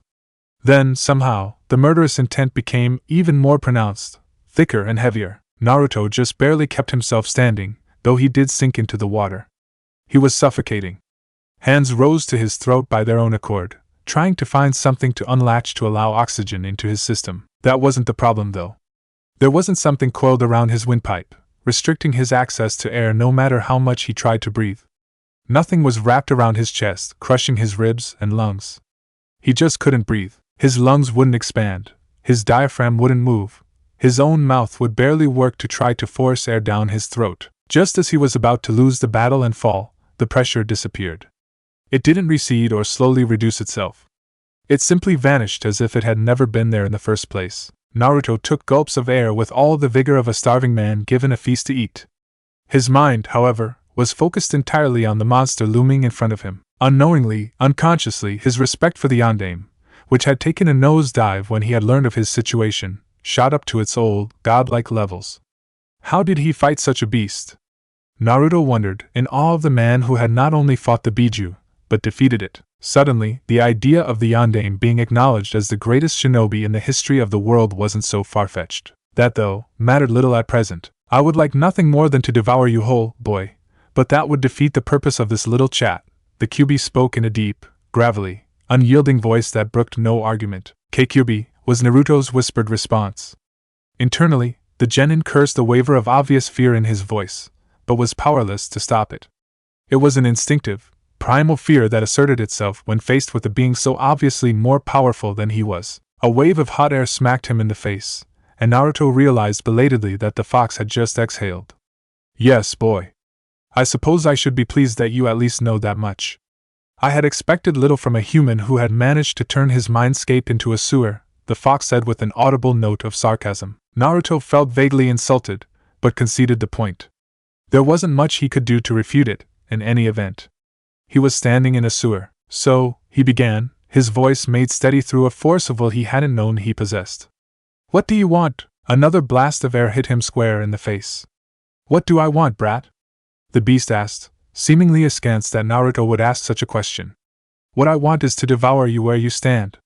What I want is to break free from this prison and finish what I started in that pitiful village you call home, to set that hovel aflame with my power, devour each and every one of those fools who celebrated my so-called death, destroy every monument to your precious Sandaime, and find and torture the human who calls himself Uchiha Madara for the rest of eternity. Naruto was growing steadily more horrified with each passing word, his ability to breathe leaving him once more as the massive killing intent returned bit by bit, choking him all the while. And once more, it evaporated as if it had never been present. Unfortunately, boy, the beast said, its rant finished, that is impossible at present. The huge eyes snapped to Naruto's own once more. Unless, of course, you would be so kind as to remove that slip of paper. The phrase was said mockingly. The fox knew full well that Naruto would do no such thing. Not after that last declaration. Still, Naruto shook his head. A deep rumbling that shook the very ground Naruto stood upon reverberated throughout the sewer that was Naruto's mindscape. It took a moment for Naruto to realize the Kyuubi was laughing. It wasn't a pleasant sound. I thought not. Red eyes bored into Naruto, making him fidget as fear took hold even without the monstrous killing intent. He was nothing to this being, and he knew it. Almost unconsciously, he brought his meager chakra to bear in a preemptive attempt to stave off what little of the fox's chakra he could. The fox, however, simply ignored the life energy, not bothering to deign it with a response of every kind. It didn't even bother to mock Naruto. You asked me what I want, boy, and I told you. What you're here for is something different, the Kyuubi spoke. It had Naruto's attention. I wish to deal. Naruto's eyebrows threatened to take flight. Deal? He asked incredulously, working up some nerve to actually talk back to the monster in front of him. Do you think I'm a fool, Kyuubi? He hadn't been privy to many folk tales as a child, but he knew better than to strike a deal with a being that might as well be the devil. That nerve promptly disappeared when the beast narrowed its eyes, though the killing intent didn't return. You would be a fool not to, boy. You have seen and experienced firsthand what my power is capable of, the fox growled. My chakra allowed you to reach a level of power you thought unimaginable. My power allowed for you to kill men against whom your meager skills would have left you dead. Naruto shook his head quickly. Despite the truth in the words, truth he had been forced to acknowledge even as he had killed Zabuza with ease, he wasn't about to make a deal with the Nine Tails. I don't want your power, Kyuubi. I don't want your power, beast came to mind, but he decided against tempting the monster's temper. The rumbling laughter returned. Don't you, brat? I have been privy to your innermost thoughts since you were old enough to have them. Power is all you desire in this world, boy. The power to crush all of your enemies and leave them dead at your feet. The power to defend your so-called friends. The fox bared its teeth in a grotesque imitation of a grin. The power to survive. Naruto looked to his feet. He knew the fox was right. The past 4 years of his life had been spent trying to get stronger in what often seemed to be a futile attempt to survive against what were likely S-ranked shinobi after his life. Power was all that mattered to them, so it had become almost all that mattered to Naruto. I offer you all the power you would need and more. Power beyond what you had previously thought capable would be at your disposal. The very ability to crush those who would see you dead would be at your very fingertips, the Kyuubi said, its gravelly voice pouring golden honey into Naruto's ears. Naruto's eyes clouded with doubt.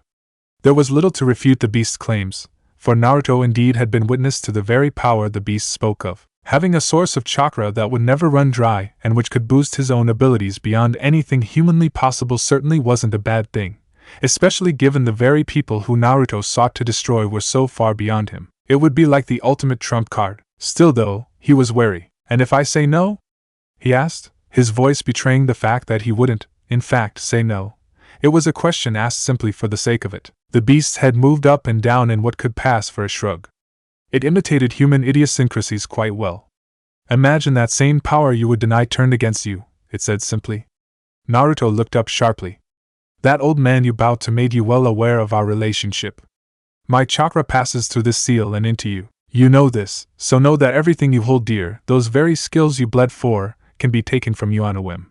Know that everything you pride yourself on exists at my tolerance. Naruto did what little he could in order to maintain his decorum, but was failing miserably. He knew that the Kyuubi's chakra passed through the seal. The Sandaime had told him as much, but he hadn't thought that the fox would be able to do anything with it once it left the seal. Even taken forcibly from the Kyuubi, it made sense that the beast would still be able to exert some control over its power. Much like how genjutsu allowed for ninja to use their chakra to manipulate their targets while in their own body, Naruto nodded in acceptance of the beast's point. He certainly didn't want what the fox was describing, and if I accept your deal, he stressed the last word with regained nerve and emphasis. What you receive in return? Nothing like what you're proposing is free. Not from a being like you went unspoken. The fox did not smile, though Naruto could sense that the Biju was pleased. In return, I asked 2 things. Naruto nodded hesitantly. That sounded rather reasonable. Firstly, that you would use the power gifted to you whenever necessary. You and I both know that when you die, I get dragged with you. An audible note of rage colored the fox's voice at this. I have no wish for that to happen before absolutely necessary. You know about this, seal. The beast spat the word seal like a curse, from that man whom you bow to. Your own chakra reinforces it unconsciously, unless otherwise occupied. When Naruto looked up, askance as the beast's threat from earlier played over in his mind, the Kyuubi cut him off before he even got going. Do not presume that I cannot follow through, boy, merely that it would be difficult. The fox pinned him with a piercing stare. I believe neither you nor I wish for it to come to that, it growled. Naruto nodded once more. He most certainly didn't wish to have the beast's power turned against him. He had planned to use the power anyway, though he would only use the chakra as a last resort. Despite the obvious boons, there were also drawbacks that the beast had smoothly ignored. He knew that Yuki was poisonous to humans in large enough quantities.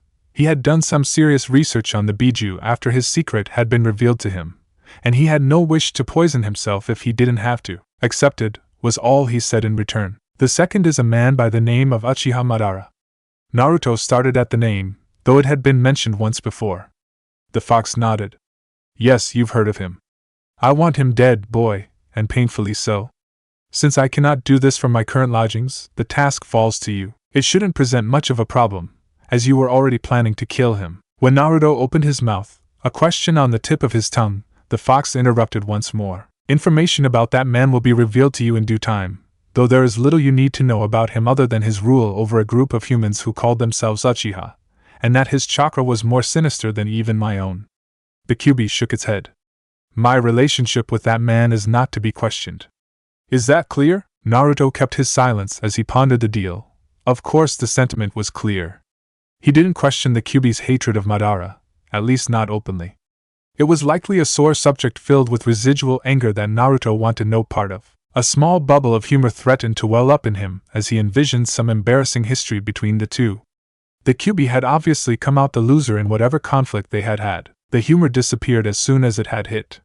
That familiar bubble of fear, the one he had ruthlessly tried to crush over the years, when he thought of the man who was likely the mastermind behind Akatsuki's plot against him, rose up once more. If the man was good enough to get the better of the Kyuubi of all things, Naruto didn't want to think about the kind of power at the man's disposal. The boy's mind returned to the deal he and the fox were striking when another blast of hot air struck him in the face. The beast was impatient, it seemed. It was a good deal, almost too good. It wasn't about to stop him though, and the fox had said itself that it didn't want Naruto dead. There was no drawback to that. Still, there was one sticking point. With your power, I want to make sure that my mind isn't overshadowed like it was at first on the bridge. I need to be in control of my own body. The fox hesitated for a moment, but nodded its head in acceptance. Agreed, boy. Do we have a deal? Naruto took a deep breath, hesitating once more in the face of a choice that would likely change his life. He consoled himself with the knowledge that this power would allow him to better survive, a goal he had been working toward for years now. If he had to, he would simply refrain from using the beast's power. With any luck, he would be able to properly avoid Akatsuki for a few years to come. That would hopefully be enough time to get to an acceptable level where he could at least hold his own. He would use the fox's power then, and only then. Besides, it wasn't like he would be up against similarly powerful opponents anytime soon. A and S-rank shinobi didn't grow on trees. Resolve hardened to determination in Naruto's mind, and a single nod happened almost of its own accord. We have a deal. The Kyuubi simply nodded. Deep within the mind of the Biju, hidden from Naruto by a force of will sharpened over a millennia, the fox smiled. So, what exactly does that mean? Naruto sighed for what seemed to be the 1000th time that day. It had been an unspoken, unanimous decision to stay and help with the cleanup effort after the battle on the bridge, despite the searing grief Team 10 was in. It was what Asuma would have wanted, had been the rationale. The previous day had been cleaning up the mess at the bridge. The majority of the city's population had turned out to help, not that Team 10 truly cared. The idea behind it, though unspoken, was to keep the minds of the genin off Asuma's death. Unfortunately, with the general population doing most of the work, it left Team 10 with nothing to do but sit, think, and talk. That, of course, led to Naruto fielding questions about his mysterious near-transformation back on the bridge, as the genin certainly had no wish to think or talk about what had happened to Asuma. The man's death would be an open wound for some time to come. There had been more than a little residual fear of Naruto and his two teammates, rightfully so. It wasn't every day that your blonde friend went on a rampage. The fear had only disappeared when Naruto had sought to clear up the mess, assuring them that he was, in fact, completely in control of the power he had shown at the bridge. It wasn't a lie, but they were still understandably wary. Somewhat optimistically, he noticed that they were far more contemplative than wary. Having no wish to either deceive his friends or beat around the bush, Naruto had taken the direct route, outright stating that he housed the Kyuubi and that the beast's chakra flowing into his system had caused the minor and major changes his team had seen in him. It had been silent in the room for nearly a quarter of an hour since, only now broken by Kiba's question. Naruto didn't exactly have high hopes about his friend's reactions, but they seemed to be taking the news well, all things considered. It means exactly what I said, Naruto said with a long-suffering note in his voice. The Kyuubi is sealed in my chakra system, and I have some limited access to its chakra and mind. Nothing more, nothing less. Kiba was silent once more, the dog ninja scratching the ears of his partner in contemplation. Naruto didn't much care about the silence. It was certainly better than any screaming that might have originally resulted from his friends in his opinion. He would be patient. This wasn't something that could be rushed, as he knew from his own experience. He had taken the better part of a sleepless night to come to terms with what the yondaime had done to him, and he still had lingering questions, unanswerable questions, whirling about in his mind even now. How? Ino asked softly. How could someone actually do something like that? The girl mumbled ambiguously, more to herself than to anyone else. Naruto remained silent as the girl met his eyes for the first time in 20 minutes. He held her gaze for what felt like an eternity, silently trying to convey the message that he was the same Naruto from 3 days ago, that nothing had changed in him, that he was the same Naruto that Ino knew. He didn't bother trying to answer the girl's question. After a few more minutes of oppressive silence, Naruto spoke once more. From what little I know, there's no real way to kill a Biju. They're chakra constructs given form through excessive human emotion. It's only possible to seal their chakra someplace. A sigh escaped his lips once more. I just happen to be that someplace. Do you know why? Ino asked gently, far more gently than Naruto had ever heard her before. She seemed almost afraid that he would break if she spoke too loudly. No. Naruto shook his head. The Sandaime probably has some idea, but if he does, he won't tell me. To my knowledge, I was just born in the wrong place at the wrong time. But how can he not tell you? Ino burst out. Naruto nearly jumped at the intensity in the girl's voice. Kiba looked up sharply from where he had been petting Akamaru. I mean, it's your life, right? Who has more right to know than you? She asked incredulously. I've been asking myself that for months. It's his decision, was the simple answer. He had long tried to rationalize the Sandaime's silence about both his condition and how it came to be, and that was the best he had come up with. The Hokage could do what he wished. Naruto simply had to live with it. Bullshit. Ino was pacing now. It was a habit of hers whenever she got worked up. Naruto and Kiba shared a quick, unsure glance. He has no right to keep something like that from you. Naruto weathered the girl's anger with stoicism he hadn't known he possessed. It wasn't about what was right, Ino, it's about security. For all I know, I could have some nearly extinct bloodline that genetically predisposes me to holding the fox. Naruto's tone clearly suggested that he didn't think that was the case. It's exactly why he didn't tell me about the fox until just recently too. Having known me when I was younger, do you think it would have been a good idea to tell me about something like that? He let the rhetoric sit for a few moments. Of course it wouldn't have been a good idea.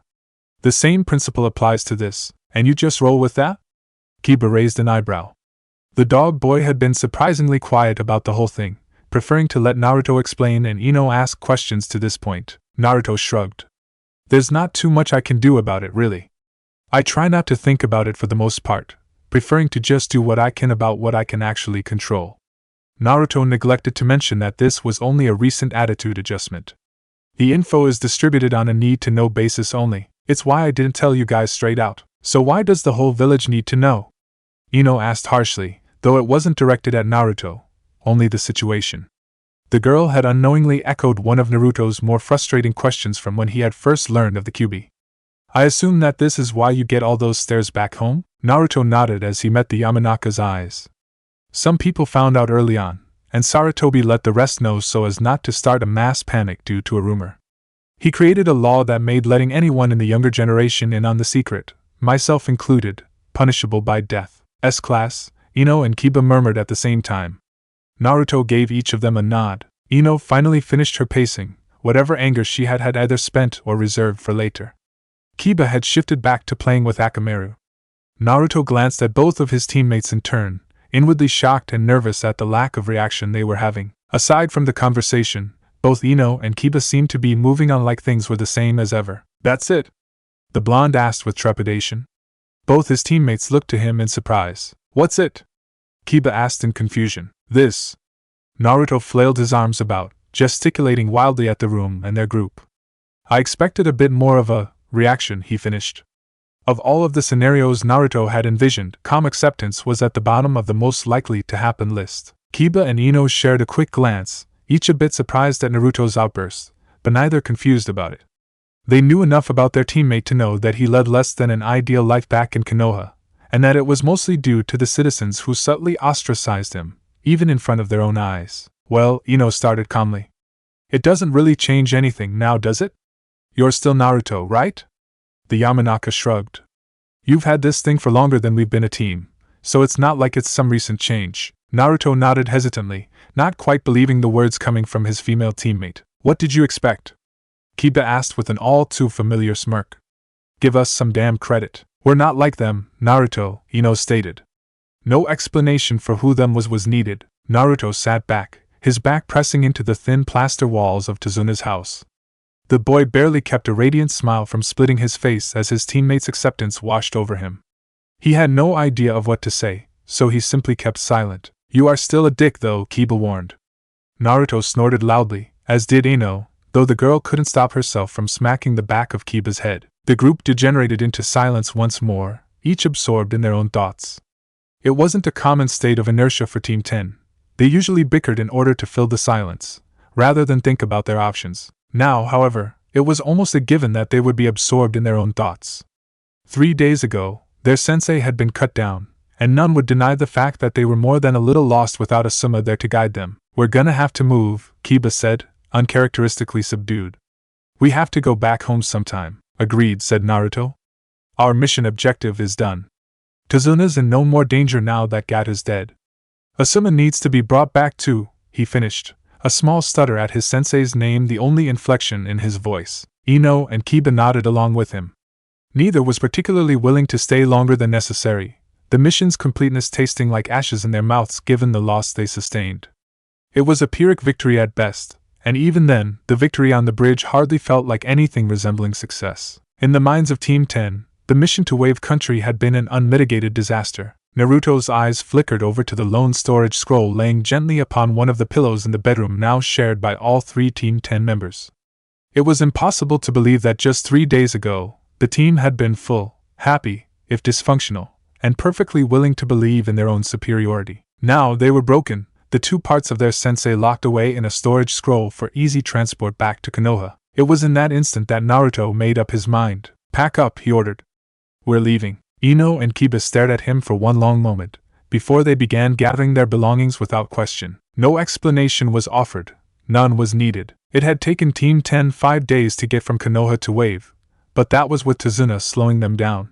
Without him, at full pace, the Genin trio could make the journey in under 18 hours.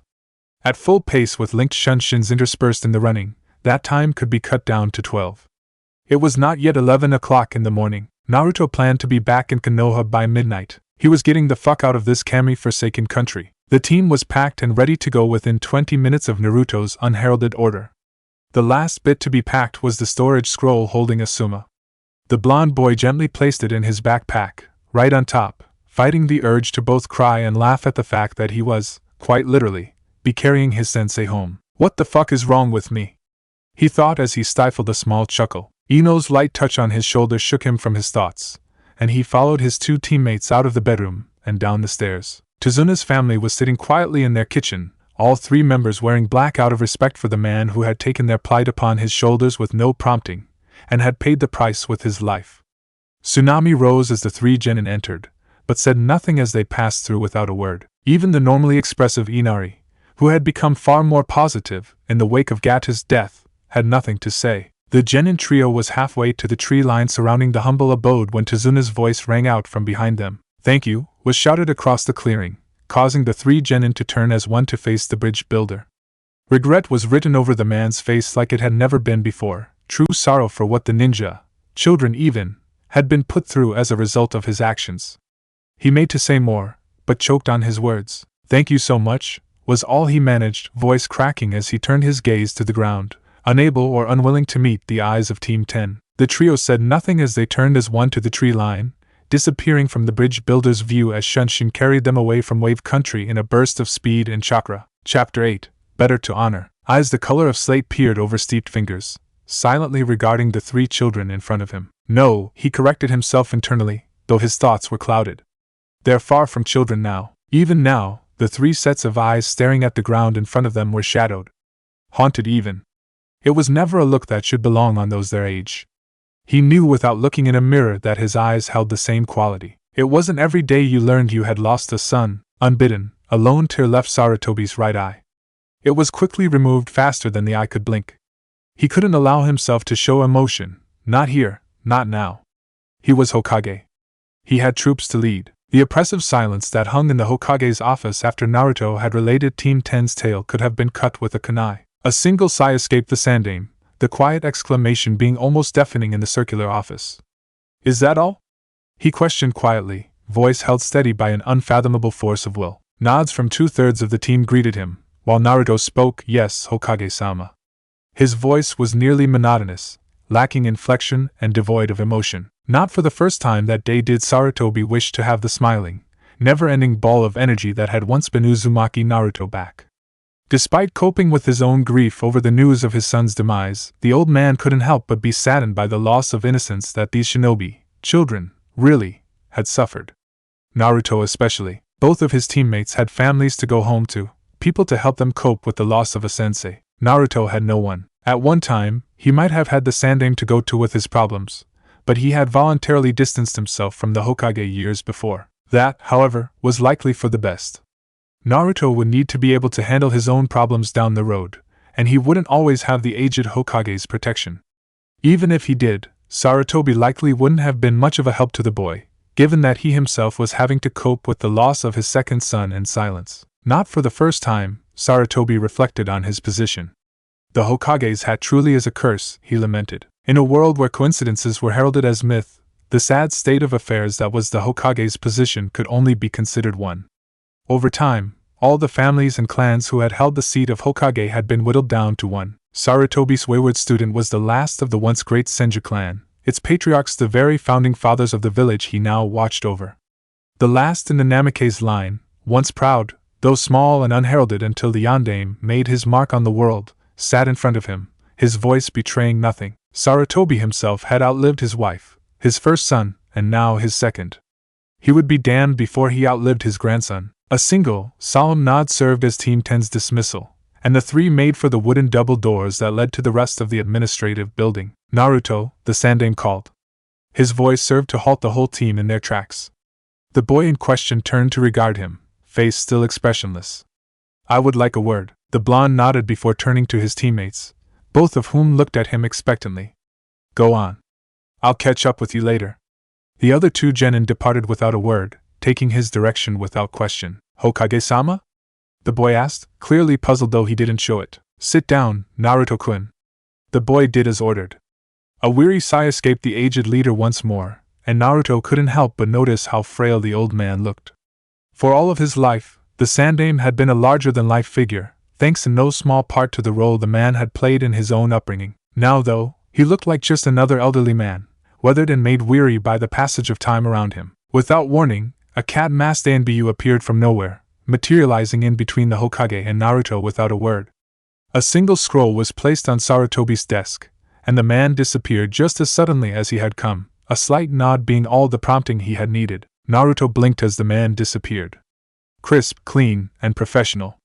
The boy gave an absent nod in acknowledgement. "Right on time, as always," the Hokage remarked, seemingly pleased with the Anbu, though his face remained set in stone. Naruto silently marveled at the emotional control the man had. He had just learned that his son was dead not 30 minutes ago, and he was functioning almost as if it was business as usual. The only evidence of his emotional turmoil was the weariness of his expression, and the genin had little doubt that it could be hidden if the man so chose. The scroll was pushed to the side, and the old man turned his attention to Naruto. "I'd ask you how you are feeling, but I know from experience that that is not a question anyone wishes to answer when they're grieving." Naruto almost smiled in response to the not quite a question. He knew exactly what the Sandaime was asking. "I'm dealing with it," he began hesitantly, somewhat unsure of his own feelings on the matter. For the entirety of Team 10's journey from Wave, He had been doing his best not to think about his dead sensei, only succeeding in doing the exact opposite. It hadn't helped that he had literally been carrying the man's body in his backpack. Naruto had been more than relieved to pass it off to the ANBU squad that had met and escorted them the last 10 miles back to Konoha. Over and over again on the way back to the village, Asuma's advice about how to deal with his situation with his level of power played out in his mind. "You'd do well to stop dwelling on it," Asuma began. "There's not much you can change about your situation in regards to other ninja, so you can only focus on getting yourself better." Though mostly unrelated, the same principle applied to his situation now. Asuma was dead, no matter how painful it was to have to acknowledge it, and there was absolutely nothing that he could do about it now. However callous it was, Naruto knew that there was little use in dwelling on it. As much as he hated to admit it, there was little more that he could have done on the bridge in order to help his sensei. Yes, he could have better restrained Haku. He knew that he wouldn't be making that mistake again, but there was little else. Missions went to hell all the time, events spiraling out of control faster than a person could blink. More often than not, people ended up dead because of small details that no one had any right to expect would mean anything, and the survivors were left to pick up the pieces. Frankly, if he was honest with himself, the thing that he was most upset with was the fact that he was managing to move on so quickly. He had accepted quickly that there was little he could have done to save Asuma, and dwelling on it now accomplished nothing. It was this almost calm acceptance that disturbed him. Naruto had never lost anyone close to him before. He hadn't had anyone to really lose, and he knew that most people were almost inconsolable when they lost a loved one. He felt detached from it all. Once the initial pain had faded somewhere between Wave and Konoha, and it scared him. Despite his recent dealings with the demon in his stomach, he still maintained his fear of someday becoming like the monster. Unfeeling acceptance of the death of someone he cared about was straying close to his mental danger zone, much like detached killing. There was no doubt that he'd miss Asuma, but he wasn't about to start weeping again. It seemed unnatural, and he didn't like it. "I'm dealing with it," Naruto said resolutely once more. The Sandaime regarded him carefully, scrutinizing his face with a penetrating gaze, before offering Naruto his own nod. The loss of one's sensei is never easy to deal with. Naruto realized that the old man was speaking from experience, and we can only move forward, doing our best to live how they would have wanted us to. The Sandaime glanced out the window and over his village. "I called you back for a few reasons." Slate eyes locked with blue, now grayer than they had once been. "Firstly, I want you to know that I don't hold you accountable for what happened. Such things happen on missions far more than I would like, but I have little doubt that the events that transpired were out of your control." Naruto leaned back in his chair, relieved despite himself. The notion that the Sandaime might blame him for his son's death had occurred to Naruto, but he hadn't paid it much heed, so wrapped up he was in his own mental turmoil. There was no doubt that the Hokage could have laid the blame at his feet, that he didn't have lifted an unknown burden from his shoulders. "Secondly, I would offer you a warning," the Hokage said. The man's face was as serious as it had been the night Naruto learned of his tenant, and the blonde had little doubt about what this would be about. You spoke freely about how you channeled the Kyuubi's chakra in the battle between yourself and Zabuza," the old man spoke. "Despite the obvious boons the power offers you, be cautious with its use. I doubt I need to warn you about the detrimental effects that chakra can have on your body." "Yes, Hokage-sama," Naruto said, his innermost thoughts in uproar as he fought the urge to tell the man about his deal with the fox. For obvious reasons, he had left the details of his conversation with the demon out of his report, and he now struggled with the idea of withholding information from the Hokage. Naruto had no doubt that the Hokage would find a way to seal off the beast from Naruto completely, for his own good of course. He couldn't allow for that to happen. That power was to be his trump card, and he wasn't about to let it go. Not only would it help save his own life down the road, but it would be invaluable if he ever encountered an enemy far enough beyond his own skill level. The lives of his team may depend on him, like they had on the bridge, and he would be damned if he let them die like Asuma had, so he kept his silence. "Thirdly is this scroll." The old man gestured to the parchment that had been dropped off by the cat-masked ANBU. Naruto blinked as the Hokage unfurled it without flourish, letting the seals inscribed on it be shown. "A storage scroll?" Naruto wondered. Why would an ANBU interrupt a meeting of the Hokage simply to drop off a simple storage scroll? Even as the question passed through his mind, the answer came unbidden to him. The Hokage confirmed it not a moment later. "These are personal effects retrieved from Asuma." The Hokage finally betrayed some emotion as his son's personal effects were laid in front of him, his voice breaking ever so slightly. The hitch was gone almost as soon as it had arrived, repressed by an iron will born of decades of hard choices and emotional turmoil. Naruto felt his already enormous respect for the old man go up, even as raw emotions played out in his psyche. The Hokage bit his thumb and pressed it to the first of the storage seals inscribed on the scroll. A slight application of chakra and a puff of smoke heralded the appearance of Asuma's famous trench knives. Naruto stared down at his sensei's signature weapons, somewhat surprised to see them there, though he had been expecting them. "May I?" he asked quietly. Asuma had been rather anal about who touched his favorite blades, and Naruto had only gotten his hands on them twice before. The Hokage nodded with a slight smile. "Of course, they're yours now." At Naruto's startled look, Sarutobi nodded, the smile still playing across his face. "Oh yes." Naruto was unsure of how to respond. He had never even imagined that he would receive the prized knuckle knives his sensei had been so proud of. He had thought they would go to the Hokage, or at the least reserved for Asuma's nephew, Sarutobi Kanohamaru. But he began, only to trail off. He didn't quite know how to phrase his confusion, and it wasn't like he didn't want the knives. Quite the contrary, really.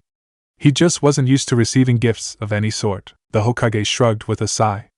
"I certainly have no use for them, Naruto-kun, and my grandson doesn't have the patience to learn my son's art. I'm sure Asuma would have wanted for you to have them, rather than have them gather dust in my estate as some token memento." Naruto almost chuckled. That sounded like something his sensei would have said. Now that he was actively listening for it, he could see where Asuma had gotten some of his speech patterns, though he doubted the man would have ever admitted it. He still felt awkward about receiving the knives, but he wasn't about to fight it. Asuma had been training him in the wielding of double blades for months. He wasn't about to turn down the opportunity to use such high-quality blades, regardless of how it came to be. As long as the old man was okay with it, he would be too. It would be like keeping a piece of his sensei with him at all times.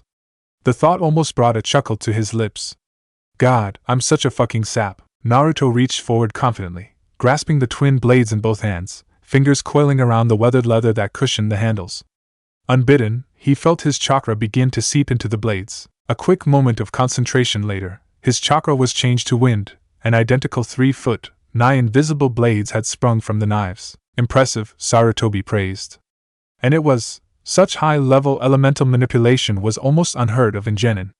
"It appears you weren't exaggerating when you said he had talent, Asuma-kun." Truly, his son's favorite student had far more skill than Sarutobi had originally given him credit for. The Hokage took all reports with a healthy grain of salt. It was a pleasant surprise on a day filled with naught but sorrow. Without saying a word, Naruto retracted the wind chakra, idly noticing how much easier it was to do on specially designed blades, rather than common kunai. He pocketed the knives in silence, making a mental note to have a holster made for them. Asuma had had them clipped to his belt at all times, but Naruto didn't wish to have them hanging out in the open. "Is there anything else?" Naruto asked numbly, for that was the best way to describe his voice. The boy thought he might have caught a small grimace on the Hokage's face, but it was gone far too fast to properly tell. "From my son, there is not," Sarutobi said. He applied another small burst of chakra to the open scroll on the desk. "From Konoha and Kirigakure there is." Naruto raised an eyebrow in confusion, though he knew of what the Hokage spoke. Against what he would have liked, he would have preferred to simply burn the bodies. The corpses of Zabuza and Haku had been sealed in scrolls, much like Asuma's, in order to be brought back to Konoha. Surprisingly, though perhaps not so much, considering his family greatly populated the Hunterine core, Kiba had come up with the idea, stating that both money and secrets could be obtained from the bodies of dead ninja. Both Naruto and Ino had wanted no part of ferrying the bodies of their sensei's killers back to Konoha, but had eventually been swayed by the logic that they might as well make a profit off of their dead enemies. It was cold, but Naruto could think of nothing more fitting than having Zabuza's body diced up and its secrets unlocked. The only issue was the Zabuza's head, the remnants of it being naught but paste that had been cleaned off the bridge by Tezuna's workers. To the best of his knowledge, one could only claim the bounty of a person if they had incontrovertible proof of the kill. The head was not the only way, but the easiest and most common way of doing so. With the head gone, it became far more difficult to identify the body, and despite the Hokage not doubting Naruto, the boy thought Kiri might be a tad more skeptical of a genin killing a feared jonin. The thought struck him like a sledgehammer. "The sword," was all he said. Sarutobi nodded, not stating outright but looking pleased with Naruto's quick deduction. "Indeed. The Kiri no Shinobigatana Shishinin Shu were as renowned for their signature blades as they were for their shinobi skills and brutality. The only way the Mist Seven would have relinquished one of their blades was, and is, in death, Sarutobi said, voice hard. He had a healthy respect and dislike for what had once been one of the most influential shinobi organizations on the continent. That one of its members had killed his last son had only heightened both aspects of his opinion. Kubikuribocho will serve as all the proof Kirigakure will need of Zabuza's death. Naruto nodded hesitantly, digesting the information with a grimace and just a touch of pride. Regardless of the circumstances, he had managed to kill a famous ninja, a jonin. A smirk that was entirely inappropriate, given the situation, threatened to break across his face. He might even get a spot in one of Kiri's bingo books. The thought very much appealed to the childish, attention-seeking side of him that had dominated his psyche when he had been younger. Beyond that, however, laid vindication of the sweetest sort. Until your names appear in my bingo book, you're not real shinobi in my mind. Who's the real shinobi now, Zabuza? Naruto thought with relish. With Zabuza's death confirmed, Naruto would likely take a spot in that very bingo book the Demon of the Mist has held in such high esteem. The appropriate sum will be deposited in your account, the Hokage was saying, unaware of Naruto's inner thoughts. The price on the boy's head, while far lower than the one on his master's, will be supplemented by the amount Konoha pays for new bloodlines and information about them. It will be at a reduced rate, of course, as the boy is dead, and split among your team. Naruto nodded absently, inwardly thanking Kiba to the heavens for the financial windfall he was about to experience. It wouldn't bring Asuma back, but it was nice to have either way. The Sandaime sighed for what seemed like the 100th time that day. Lastly, Naruto-kun, I wish for you to know that my door is always open to you. Should you have any questions, about anything, please do not hesitate in asking me. Naruto nodded once more, this time with a small smile on his face. Thank you, Hokage-sama. A silence hung in the air for a few moments, before Naruto stood fluidly. He was inwardly pleased with the meeting, despite its source. There was no doubt in his mind that Asuma's death would weigh heavily on him for some time, but there was no use in dwelling on it. He would do as the Sandaime said, doing his best to live as Asuma would have wanted him to. He would protect his home. With no prompting necessary, Naruto gave a low bow to the Hokage, and exited the office. Sarutobi watched the boy leave with a contemplative expression. A small smile graced his features finally, seeing the resolve formed in the boy through his eyes. The boy still had a heart despite the hardship he had gone through as a boy. Thoughts of his dead son filled his mind for a single moment before being shunted to the side once more. He would have time to grieve after one last bit of business. A single hand seal was formed, and Sarutobi only had to wait 5 full seconds before the cat-masked Anbu from before materialized from the floor in front of him. Hokage-sama? Hiruzen waved a hand. At ease. The man stood fluidly, posture relaxed though still at attention. Sarutobi almost smiled at the crisp professionalism. Kakashi trained him well, he mused. Remove your mask, Tenzo.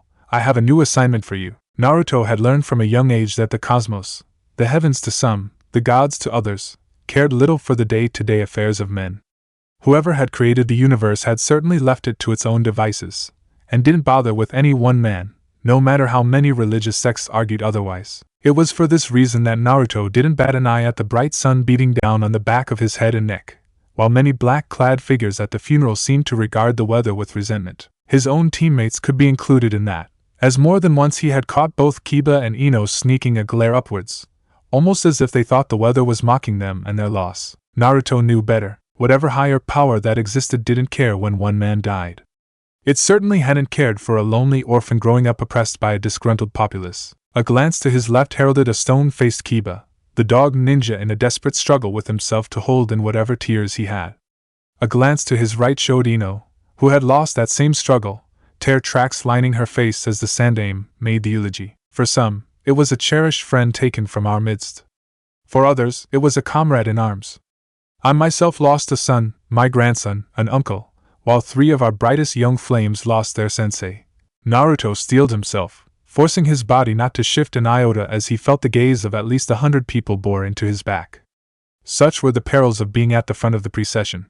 He and his team were given the honor of standing at the front, next to Sarutobi Konohamaru and many of the Sandaime's personal associates. The 3 of them had each been offered the chance to speak, but each had turned it down.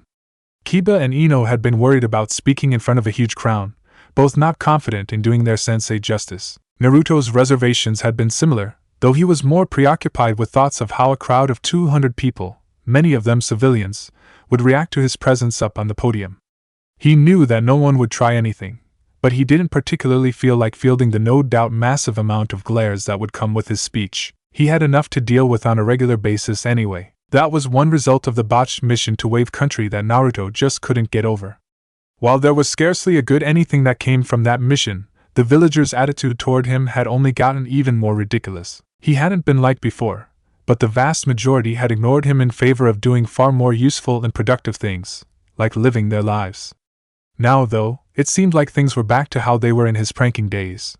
He couldn't walk down a street without having to deal with the resentment of at least a dozen different people. They, somehow, managed to blame him for the death of Asuma, one of the most respected jonin in the village, and the Sandame's son. He supposed that it shouldn't have really come as a surprise. Any bad outcome that happened on any mission he happened to be a part of would inevitably reflect back on him, if only because of the Kyuubi. Heavens forbid that blame actually fall on the guilty party, Zabuza in this case. While Naruto had played a small part in the Asuma's death, by failing to properly restrain Haku, the Sandame had managed to forgive the boy his mistake, and that was all that was needed in Naruto's mind. The rest of the world meant nothing if Sarutobi didn't hold the genin accountable. General will of the populace be damned. Still, he would miss being an almost non-entity in the village, as he had been before the news of Asuma's death had been made public. With the reversion of his pranking, most of the villagers had stopped paying attention to the blonde, opting to give him wide berths and nothing more. Now they were all back to their old, charming selves. A scowl crossed his face at the remembrance of the many harsh looks he had been receiving recently. He had made a promise to himself and to the Sandame to live how Asuma would have wanted him to, and his sensei would have wanted him to protect the village he himself had served and died for. Already, that goal was becoming far harder in Naruto's mind. The irony of the situation wasn't lost on the boy. For the majority of his pre-10 years, he had done everything in his power to have the people of Konoha notice him, for better or worse. Now, all he wanted was quiet anonymity. Sometime between the spaces of his thoughts, the Sandame had finished with his speech, and the crowd was making its way to the casket to pay their final respects to the fallen jonin before the body was incinerated. Having been caught up in his thoughts, Naruto missed his cue to move, and had to hurry to catch the procession. As he moved, his eyes caught the obsidian pupils of his first friend, Sasuke, and the rest of the rookie genin teams having come to pay their respects, and the boy offered him a nod of respect. Naruto returned it quickly, though a bit hesitantly. He could safely say that he could finally understand where Sasuke was coming from with his thought of revenge toward his brother. He might never have the red-hot rage that Sasuke held toward Uchiha Itachi. His rage had died with Zabuza and Gato, replaced by a cold anger directed more at the situation than anything else. But he could completely sympathize with the would-be avenger. The need to see Zabuza dead had brought on Naruto's Kyuubi-induced rage. The stray thought of what might have become of Uchiha Itachi had Sasuke been unfortunate enough to bear the Kyuubi struck him as he grasped a white rose from the pile. Naruto doubted that there would be much left of the Nukenin. The thought was banished as quickly as it had come.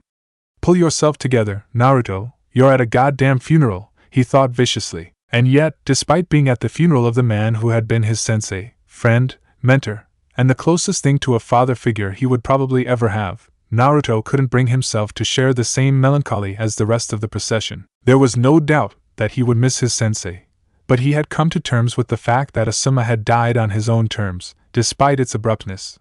He had willingly put himself at risk for the people of Wave, and he had paid for it. Death was a shinobi's constant companion, never more than a step or two behind, and always waiting to lay a hand on your shoulder. All thoughts fled Naruto's mind as he finally came face to face with his sensei for the final time. The head had been stitched back to the neck, and all traces of blood and wounds had been removed by the medical examiner. It was standard protocol, so that the friends and family of the deceased could view their loved one for the last time before the body was cremated in order to preserve secrets. Black hair had been slicked back, the goatee, somewhat scraggly in life, had been clipped and trimmed, and the standard Hittite had been polished to a glistening shine. His flak vest had been replaced with a new one, as had the sash of the 12 elite guardians, along with the rest of his clothes. The only things missing were the trench knives he had been known for so well, and his customary cigarette. It was crisp, clean, professional, altogether very nice, and not at all like Asuma had been in life. Though Naruto had accepted and come to terms with his sensei's death, seeing the man's corpse touched up and put on display was like a slap to the face and a punch to the stomach. It wasn't his sensei lying in that casket. It was just a body. The blonde spared the corpse one last glance as he dropped his flower onto the top of the pile unceremoniously, walking briskly off the raised platform. He passed a few people slowly making their way back to their seats or to places unknown, bumping past them without a care for decorum. A hand on his right shoulder halted him in his tracks, and he turned abruptly, right hand slapping to his hip in a gesture that would have left a kunai in his hand had he been wearing his holster. As it was, he stilled his impulse to lash out at the offender, as he came face to face with a pair of crimson eyes that reminded him oh so much of him. For all his bravado, Naruto never looked directly into Sasuke's eyes during their spars, for fear of flashing back to that night. Where the last Uchiha held nothing but rage toward his elder brother, Naruto held fear. The fear of a man whose power had brought a once mighty clan to its death, and had held him helpless effortlessly. A power that was, at its very core, built around crimson pupils. But then, these weren't his eyes. They were softer, far softer, and held a compassion and empathy Naruto didn't think Uchiha Itachi had ever been capable of. Belatedly, Naruto realized that Yuhi Kurenai was speaking. As much as I know you don't wish to hear it. They're all that I can offer you, Uzumaki-san, as well as an ear if you need one, she said, her voice a whisper while they were still in hearing range of the funeral. Naruto nodded somewhat absently. Thank you, but I wouldn't want to waste your time, was all he managed. He wasn't entirely sure of what to say. It wasn't helped by the fact he had missed half of her statement. A soft smile greeted the genin, and Naruto felt himself blushing a bit in spite of himself. Yuhi Kurenai was stunning. Of course, Uzumaki-san. Naruto, please. Naruto-san then. The jonin paused for a moment, her eyes appraising. But I'm sure that I could do far worse for company. Asuma always said as much. He was proud of you, all of you, really, but you most of all. Naruto scratched the back of his head in embarrassment, the boy feeling awkward with the situation now more than ever.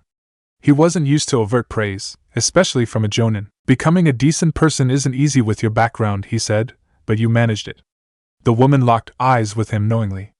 Rising above our personal demons is never easy, especially the way you were forced to grow up. He was proud to say that you were someone he would trust with both his own life and those of the villagers, despite your past. The word demon struck Naruto like a hammer blow, and he lowered his eyes, not able to meet the crimson pupils of his sensei's friend. Guilt the likes of which Naruto hadn't felt before twisted his gut like a bayonet.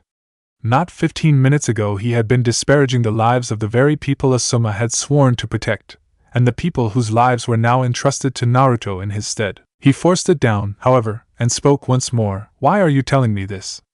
He asked quietly. The jonin regarded him silently for a moment. Because you should hear it. Asuma wasn't always one for direct praise, and you deserve to know what he thought of you. Naruto nodded. What was he to you? He asked, glimpses of a conversation with Ino and Kiba coming back to him. For all he knew, she had lost as much as he had. Kurenai stopped still for a second, before composing herself with barely visible effort. We were friends, I suppose. She sighed. Perhaps something more someday, but just friends really. Naruto trailed off, not sure at all how to respond. She had lost as much as him, though she concealed it well. He had always been good at reading body language, and hers was screaming discomfort at him. While it could have just been the topic, the fact that she, a jonin, showed enough body language for Naruto to pick up on it hinted at something more. She and Asuma had been more than friends, whether it had been official or not, whether she would admit it or not. Thank you, Kurenai-sensei, he said formally, bringing the odd conversation to a close with a short bow. The jonin lowered her head to him slightly. I wish you well, Naruto-san, Kurenai said sincerely, earlier awkwardness forgotten, before turning on her heel and striding back toward the funeral and her team, raven hair swishing back and forth with every step. Naruto watched her for a few moments before making his own exit, though moving in the opposite direction. The genin turned his head skyward as he made his way through the village, thoughts of Asuma, Kurenai, and his own ambitions flittering through his head as the sun warmed his face. More than anything, his thoughts remained on Kurenai's words, and the message they carried from his dead sensei. He had known that his sensei had respected his skills, he had proven that with what he had been teaching the 12-year-old genin, but to hear such positive words about himself wasn't something he was used to. From what the pretty jonin had said, Asuma had trusted him out of his 3 students to carry on his legacy. Naruto knew full well that it was a legacy of selfless service to Konoha and Fire Country. That, however, was the sticking point. As much as Asuma had thought of him overcoming his demons, Naruto truly hadn't, either figuratively or literally, opting instead to push them to side to be dealt with later on. He had done so with the attitude of the villagers, and had shunted true introspective thought about his situation with the Kyuubi away in order to focus on the here and now. In his defense, he had a perfect reason to do so with the latter, but it wasn't really his style, in hindsight. For his entire life, short though it was at present, he had been a go-getter. Whether it had been through his pranks for attention, or his single-minded attitude toward training to survive the threat of Akatsuki, Naruto had always been the aggressor, the one who tried to take his problems by the horns and wrestle them to the ground. He hadn't done so with either of his personal demons. The situation with the villagers had been moved to the side in order to take a back seat to training, and Naruto had convinced himself that he didn't really care about what the general populace thought of him. Looking back, on both today and his life, he knew that this wasn't the case. Their attitude, their intransigence toward anything regarding him grated on him like nothing else. That had to change. Or at least he had to find a way to deal with it so it wouldn't interfere with his duty. If Asuma had entrusted him with his legacy of servitude to the village, personal feelings couldn't matter. As a shinobi, and as Asuma's student, he had a duty to serve, and he'd be damned if he didn't follow through on that. That was a promise, and Naruto never broke his promises. The Kyuubi issue was something else entirely, and something that Naruto would have to think long and hard on in order to deal with properly. He had no intention of giving up the power the demon had laid at his disposal, but he'd have to find a way to train and use it appropriately. Getting his friends killed because he was relying on instinct to use the chakra was something he wouldn't allow to happen, no matter the results on Tezuna's bridge. You took your time. The sudden voice told Naruto he had reached his destination. He had been so caught up in his thoughts that he hadn't noticed. Got sidetracked, was all he offered in return. He stared down the stern face of his female teammate until she broke eye contact, electing to turn her gaze to the black, kunai-shaped slab of stone that served as Konoha's memorial to those who had fallen in battle. So? The girl asked him. It was Kiba, sprawled in the grass beside the blonde duo, who answered, so what? We're here, right? Naruto didn't bother to raise an eyebrow. You sound like you don't want to be. The dog ninja shrugged, sitting up to stare down his teammates. Personally, this doesn't seem like something Sensei would want us to do. We've been over this, Kiba, Ino lectured. This is our memorial, no one else's. Kiba just shrugged. Whatever. I just don't think he'd approve of us moping around for a day. He's dead now, Kiba, Ino said harshly. What he would want doesn't matter. Her voice trailed off a bit at the end, cracking as the girl fought back a sob. Naruto pulled the girl into a quick hug. She buried herself in his arms as she finally allowed herself to break down, tears falling freely from her eyes and shuddering sobs racking her body. He is dead, Ino, and that's why we're doing this. Once, Naruto soothed. Just this once, we're allowed to mope and mourn, and then we have to move on like he'd want us to. Ino's response was to cry harder, wrapping her arms around the blonde genin even harder. Even Kiba, normally boisterous, was depressed, his own tears starting to leak from his eyes. Only Naruto didn't cry, though he held back more than a few sobs as his teammates broke down. Finally, the group's tears were spent, and Team 10 lay sprawled on the well-manicured grass around the centigraph. Naruto was the first to rise, pulling Ino and Kiba with him by the arms as he strode forward, finally taking in the full sight of the memorial stone. The name Sarutobi Asuma was engraved at the very bottom, as the last name on the stone erected for Konoha's heroes. Naruto reached into the back pocket of his black funeral attire, withdrawing a plain white, rectangular box. You found them?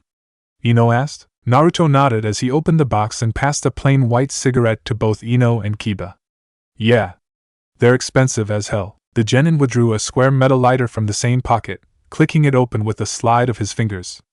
A small flame burst forth, and Naruto lit up the ends of Team 10's cigarettes, the three of them holding them a few inches from their faces between their fingers. To Asuma, Naruto declared. To Asuma, Ino and Kiba chorused. All three took a simultaneous drag, and the sound of coughs filled the air around Konoha's memorial stone. 2 weeks had been the amount of time Team 10 had been granted for leave, and he had used the time to prepare.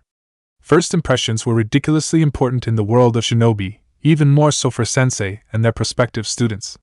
Even among them, Team 10 would be a special case. A genin team that had lost its sensei was an anomaly for the greatest of the shinobi villages, and there was no doubt that Team 10 would be even more of a hassle to deal with than an average trio of cadets. After all, they had some high expectations. He took a deep breath to center himself as he settled down in the clearing.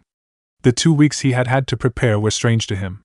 As an ANBU captain, the best at that, he was far more used to vague plans that were only truly shaped in the heat of high-level missions. He had second-guessed his testing idea more than once, before finally settling on what his gut instinct had told him to do.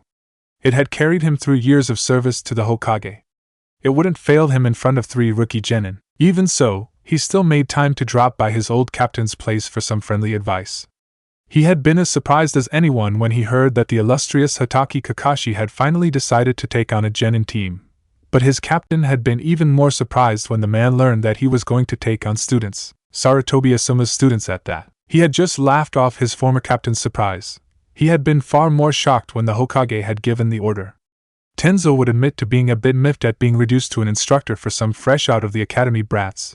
The heavens knew how poor most rookies were, as he'd much rather be serving his Hokage on missions. Still, the Hokage had been insistent, and had assured him that it would only be for a short duration, as at least one, if not more of the team members was a shoo-in for promotion to Chunin. That had caught Tenzo's attention, and had prompted him to do some digging through the Hokage's archives. S-rank clearance was useful to have. The results had been almost as surprising to read as his assignment had been. Inuzuka Kiba had been exactly as he had suspected. The report said he was loud, brash, and arrogant, much like the rest of his feral clan. It was to be expected of the dog users, but what came as a surprise had been the boy's abilities with his clan ninjutsu. Academy records showed the boy to be third in his class in taijutsu, as well as more recent investigations showed large amounts of growth in the 3.5 months he had been under Sarutobi Asuma. His partnership with his dog was at a high level for his age, which showed a slight inkling of future potential for the Hunter-nin Corps. The Inuzuka made up quite the large population of the shinobi hunters, and it looked as if the clan heir would join them. Yamanaka Ino had come as a bit of a surprise, though mostly because of the bipolarity of the reports on her. Her academy records showed above-average skill at every aspect of the shinobi lifestyle, though her attitude was noted as needing work. The girl hadn't taken her time seriously at the academy, and her teachers had noticed. That was in direct contrast to the reports Sarutobi Asuma had written about the girl, calling her motivated and driven to excel. The dead jonin spoke of high levels of improvement in her tenure under him, especially in the area of genjutsu. The idea of a genjutsu-wielding Yamanaka was a harrowing thought as, combined with their mind techniques, illusions could become all that more potent, and that left the true enigma. Uzumaki Naruto, Tenzo called across the clearing, his voice bland. The blond boy held the ANBU captain's gaze steadily, his face carefully blank as he took in the scene around him. By all rights, the clearing was a mess. The ground was torn up in multiple places, the sign of ninjutsu, while branches from nearby trees lay strewn across the grass. Chakra saturated the air and laid heavily on the blonde, who had been alerted to his presence being required at Training Ground 11 by Messenger Bird. The centerpiece, however, was the battered, bruised, and bloodied bodies of his 2 teammates, both lying prone at Tenzo's feet. Above them, clad in black fatigues with a matching vest and a half-mask similar to Hatake Kakashi's, stood Tenzo, ninjutsu in hand, looking for all the world like the perfect assassin. "Who are you? What are you doing here?" the boy asked, his own voice flat. Tenzo was inwardly impressed with the boy's poise. He knew of many far more seasoned ninja who would lose all sense of decorum when faced with a similar scene. On some level, the boy probably knew this was a test, but the idea that it might not be halted the boy from calling the jonin on it. The academy records were mixed concerning the Uzumaki, the early ones being rather scathing toward the boy's supposed lack of talent and work ethic. Those had lasted a year, before being replaced with far more moderate reviews, ones that indicated substantial growth of skill, before finally settling on comments that bordered on glowing praise. Naruto had been second in his class for the last few years of his tenure, second only to Uchiha Sasuke, a reputed genius in his own right. Further digging had showed a surprising turn in the boy's training, as he had begun to study under Mado Gai, the experienced and powerful jonin's limited tutelage, bringing out the latent talent the academy had failed to notice. "That's not important," the former ANBU captain answered. "The only thing that matters is that I'm following my orders." The reports his deceased sensei had written followed in a similar vein to those of the later academy years. Sarutobi wrote that the last Uzumaki showed potential befitting of a Jinchuriki, the boy possessing massive chakra reserves for his age, as well as ninjutsu talent the man felt unmatched by any of his generation, let alone his graduating class. The boy had a wind affinity, and the jonin spoke of training in elemental ninjutsu in the last report he had written. All of that, combined with the hearsay about the genin having killed Momochi Zabuza of all people, a rumor confirmed by the Sandame, though with significant circumstantial details included, made for quite the interesting genin. The former captain would admit to being more than a little intrigued by such a genin, and thus Tenzo had his test. The ANBU gripped his blade ever so slightly in anticipation, and it was all the prompting Naruto needed. Though the reports had said it clearly, Tenzo was still taken aback when the boy hurled a wind chakra-sheathed kunai at him, poised to pierce him between the eyes and howling like a hurricane. That, however, wasn't the appropriate response, the Jonin thought with a little disappointment. The kunai, while quick through the air, was no match for Tenzo's speed, which would allow for him to easily land a killing blow on one, if not both of the boy's teammates. Perhaps his mind needs some exercising. The sudden absence of the sound of wind was the only indication that his initial assessment was wrong. The former ANBU captain moved faster than the boy could see, using pure speed to escape a dropping heel that would have caved his skull in. Tenzo leapt backwards out of range, his sharp eyes catching the form of the wind-enhanced kunai now buried in the ground where Naruto had first been standing. Kawarimi with the kunai, with the Futon chakra used as an anchor for the jutsu to better latch on to the blade. Impressive thinking. Naruto taking his well-earned opportunity to grasp both Ino and Kiba by the collar, shunshin Ing back to where his kunai was stuck in the ground. He dropped the unconscious bodies to the ground unceremoniously, locking eyes and glaring at Tenzo from across the clearing. "So, did I pass your test?" he called, voice angry. Blue eyes bored into Tenzo's brown, and the new Jonin felt a smirk forming beneath his mask. Quick thinking on the fly and some deductive reasoning to boot. He'd likely make Chunin now if the examiners saw that last display. The genin had correctly gathered that the objective was to get his subdued teammates out of harm's way. Tenzo would even admit to being caught off guard. He would bet money that that little maneuver would kill even a Jonin, given the right timing. He, however, was no mere Jonin. One of them, was his answer. "Your approach was reckless, though, leaving yourself exposed to any enemies that might have been lying in wait." Naruto's eyes widened as a small spike of chakra served as his only warning. The genin deftly leapt over a slash at his legs, planting his right foot on the offender's head and pushing off out of the immediate kill zone. Landing, he watched as both of his teammates dropped their respective henges, reverting to clones of the man in black. He clicked his teeth in irritation at his slip in judgment. A mistake like that might cost him were the situation not a test. 2 quick movements had his new trench knives spinning their way to his knuckles, wind chakra exploding down their length and beyond with the force of a tornado. Tenzo allowed himself a small smile. The boy was certainly eager. Who knew, maybe he'd even be pushed a little. When one test ends, another begins. Uzumaki Naruto. "Prepare yourself," Tenzo spoke in monotone. "You won't succeed unless you come at me with the intent to kill."